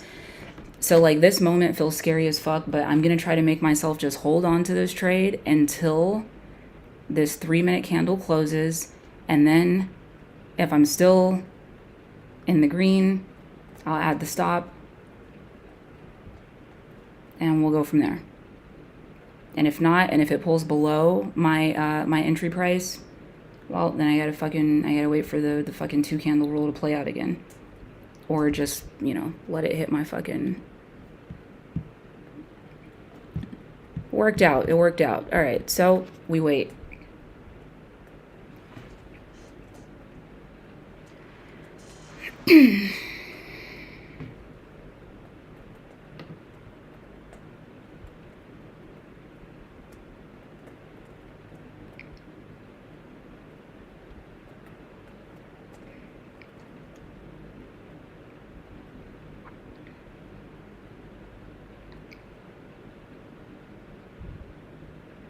Carter's got in and out. He's out already. Nicely done.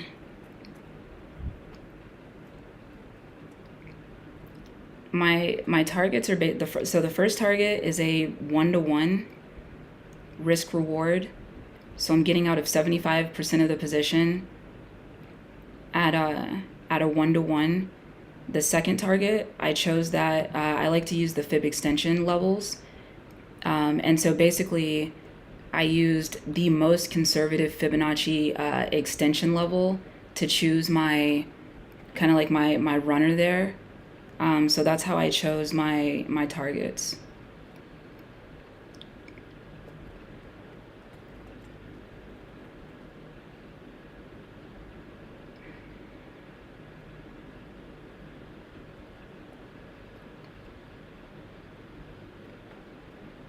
So now I'm watching the 3-minute, I'm watching the 5-minute, just kind of looking at my signals here and just trying to make sure that it still looks on par with what my premise is.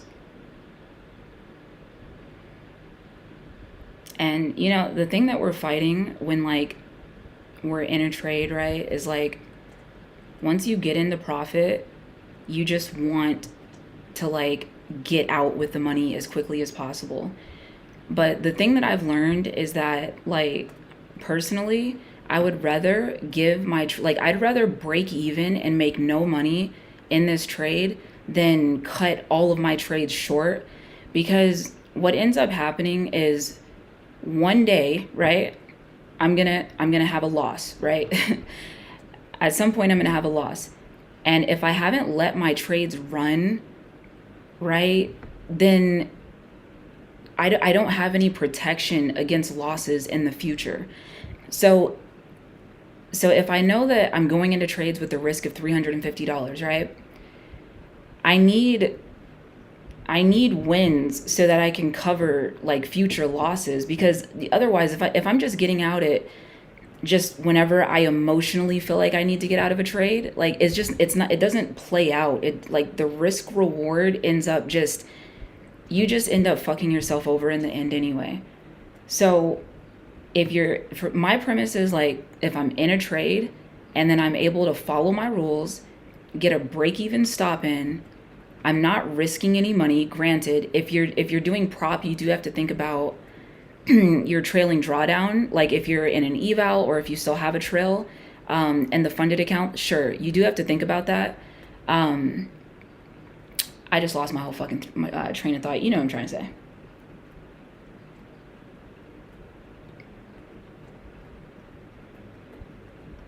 I literally just forgot everything I was doing. That's so funny. Anyway, the point is, I need to just let my trades play out. If I'm able to get a break-even stop, then I'm protected. I'm essentially I'm not going to lose any money, so I may as well take the chance at actually letting the take profits play out, so that in the future, when I end up with the loss, I have protection against those losses. That's essentially what I'm trying to say.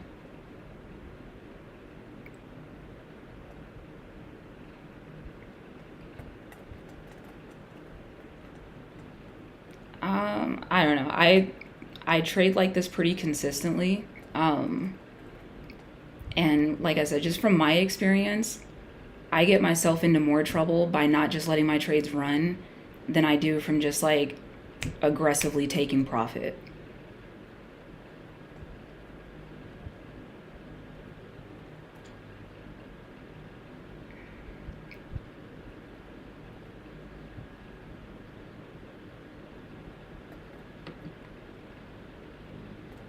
And we all have like a different strategies and whatnot, but that's also one of the reasons why I started trading with micros again, and I stopped trading with e-minis. Because if you trade with e-minis and like you let a trade run like this and it pulls back on you, then yeah, you probably don't have enough wiggle room probably with minis to trade like that. But if you trade with micros and you keep your risk fairly low, you actually do have the wiggle room to let your trades play out.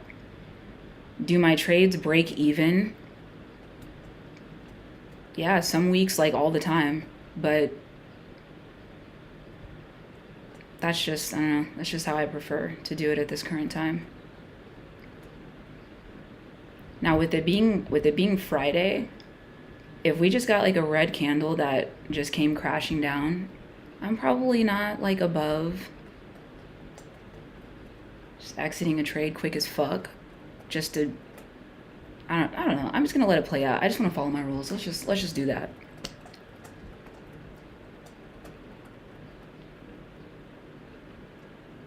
I do have signals, however, that I do follow for exiting a trade.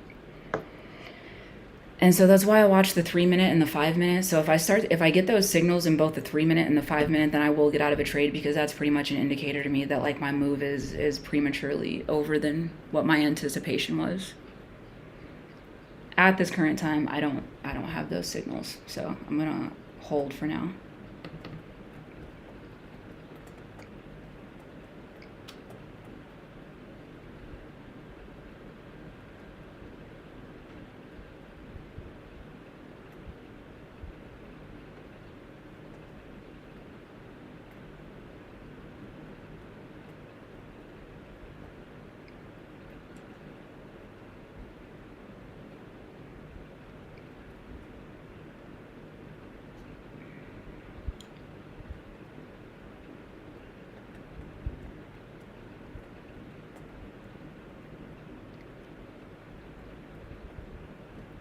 And then if I start to see, like if it starts to look like those signals are developing in the 3 and the 5 minute time frame, then I'll just protect the trade even tighter. And then if it looks like if those signals absolutely play out, then I would just exit the trade entirely. But see, like, okay, also you get like in my like the way that I look at it too is like you have to understand like what your strengths and your weaknesses are. And I'm a person that lives on extremes. I'm never really in the middle. So for me, if I start cutting, like if I start trailing my trades or if I start cutting them early, I'm gonna start doing it 100% of the time. I'll never have a trade that even has an opportunity to run all the way ever, because I live on extremes. So for me, I'm like, I don't know, if I'm ever gonna let a trade play out, like I just gotta learn to let it play out. All right, so I'm watching this 3 minute here. We're starting to get like a little bit of a cross on the stochastic, so it's showing a little bit of weakness here. 5 minute is starting to follow just a little bit.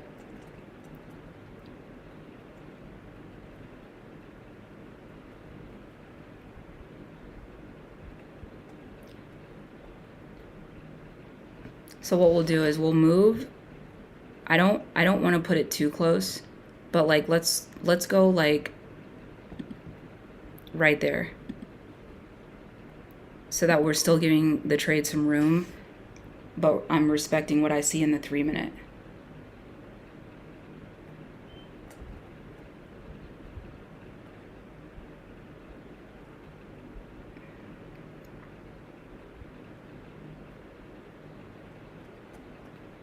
The 5 is still looking pretty good though.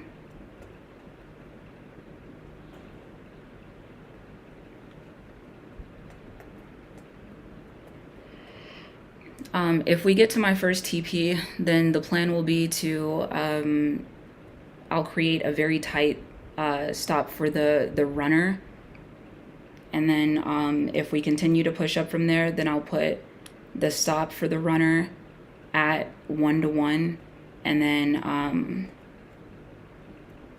give it the opportunity to move up and hit my last take profit.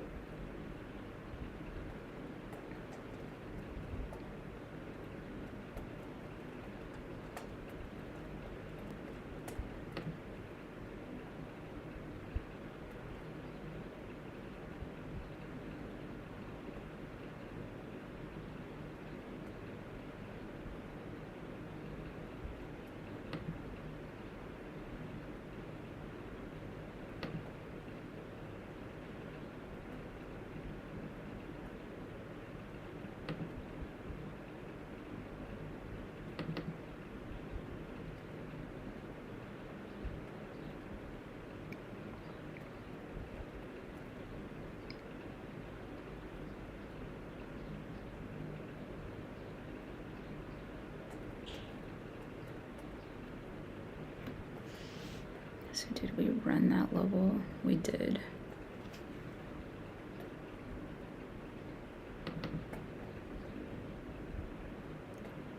So I'm watching the 3-minute stochastic.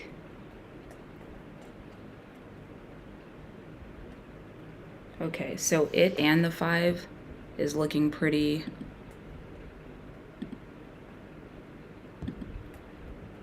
bearish there. So that's probably going to get tapped. I don't really see us surviving past this point here in the trade.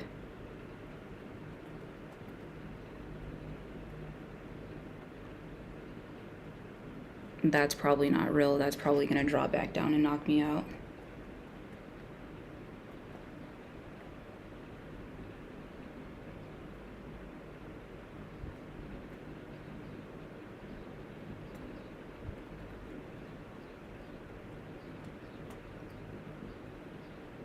There we go. The 3-minute looks like shit now. Looking at the 5.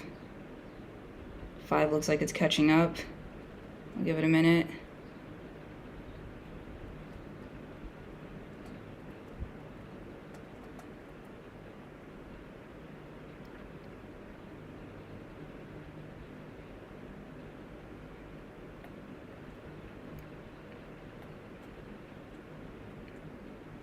Yeah, that's a stop hit.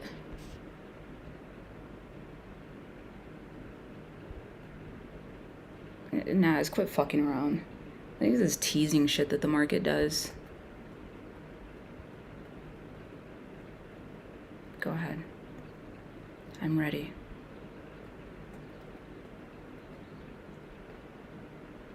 You need a minute? Take your time.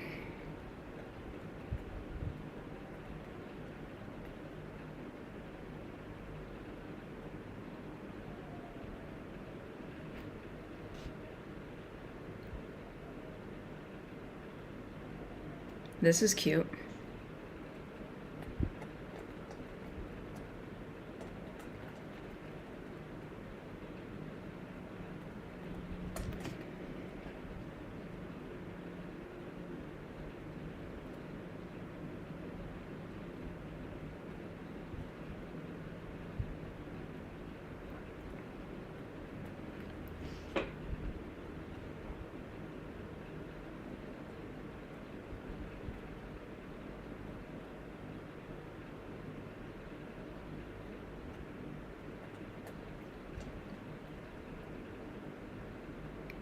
I highly doubt that it missed my stop by that much. There's no way.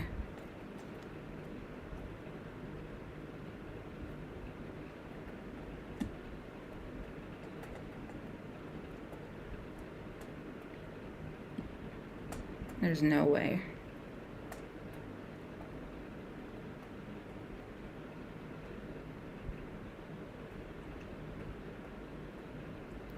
This is the glimmer of hope before it crashes into my stop.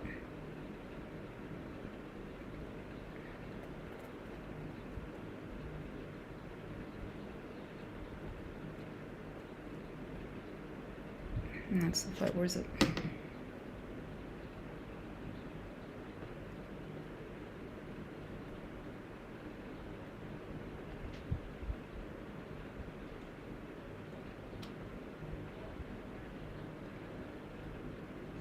I'm not convinced.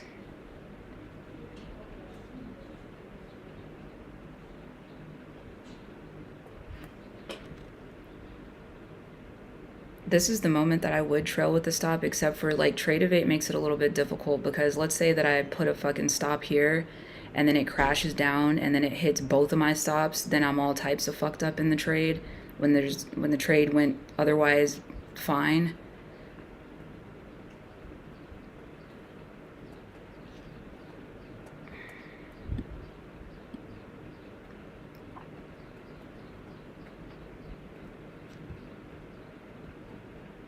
But it must be done because I've literally, like, I already have my signals for, like, that this fucking move is done.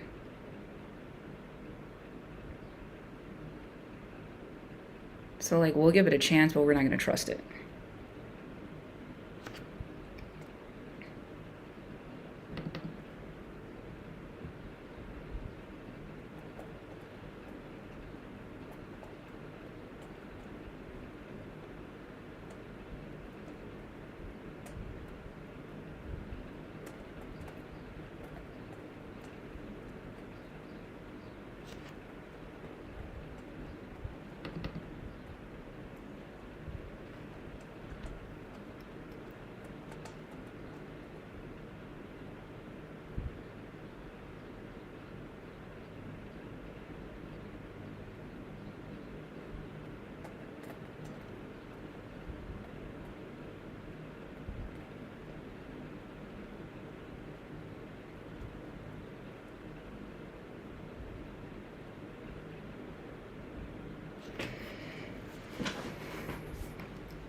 Can I squeeze it in?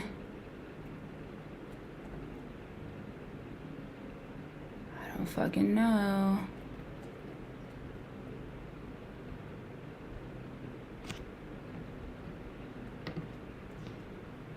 Fuck. Nerve-wracking. Let's do it. Stop. Kill that one.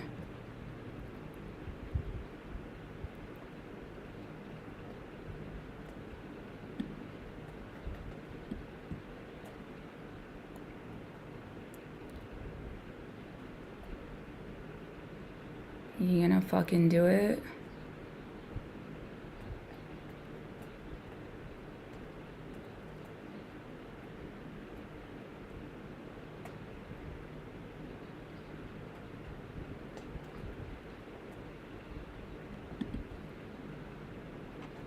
Yo, moving these stops makes me so paranoid. Oh my god.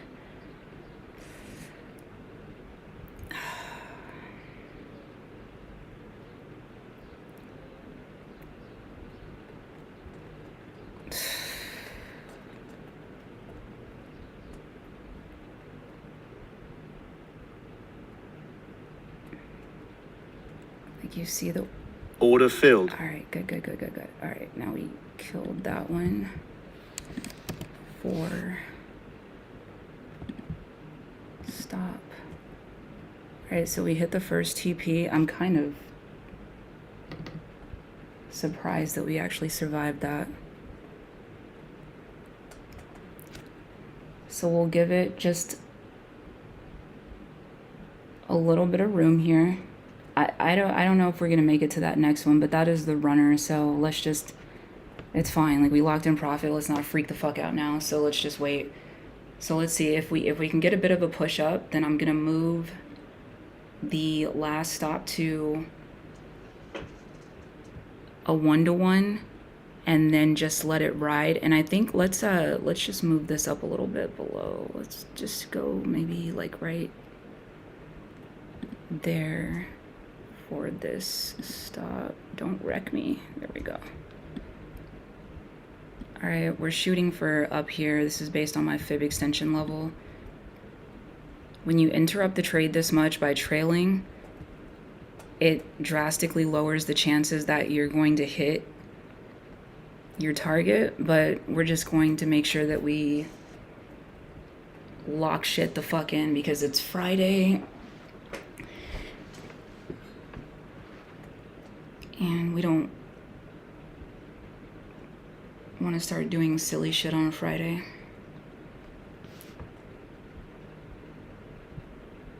Alright, so now we just wait. Let's see. It kind of doesn't matter what happens from here, but if it does hit that TP, then that's fantastic.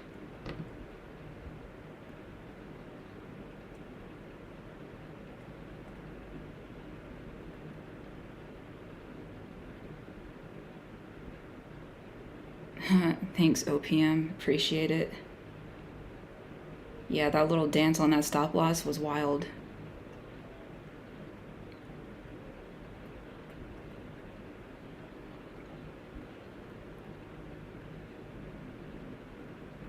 OPM says you can drag them. You can drag them on Trading. I'm pretty sure I tried that before and that didn't. I don't think you can drag on Trading. Tommy, you made it. What up?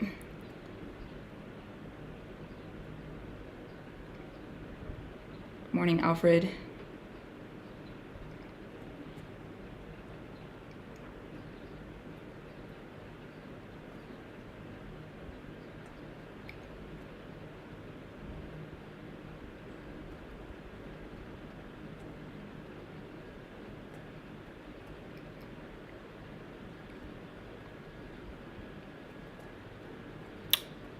Really?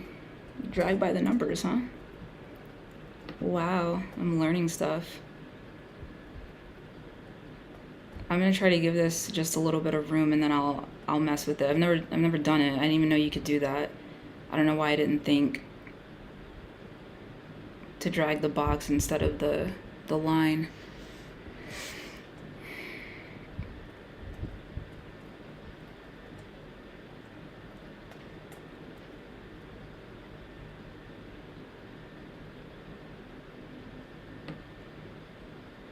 right, let me find my 1-to-1 level again.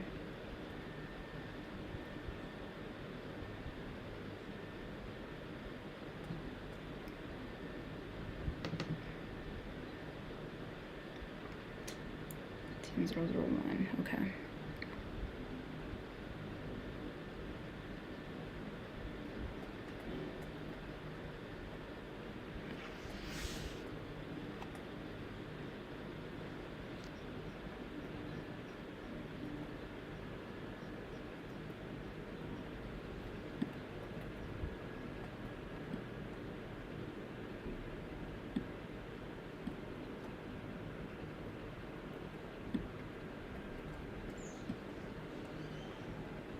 The drag works. Thank you. Good to know.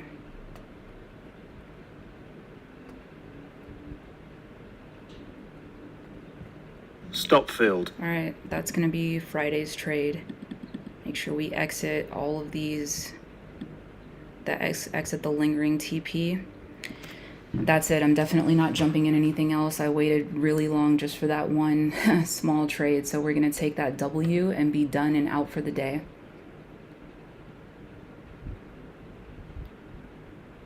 All right. Well, thank you guys for joining. It's been fun. I'll see you guys next week if you join me again. Thank you guys. Bye-bye.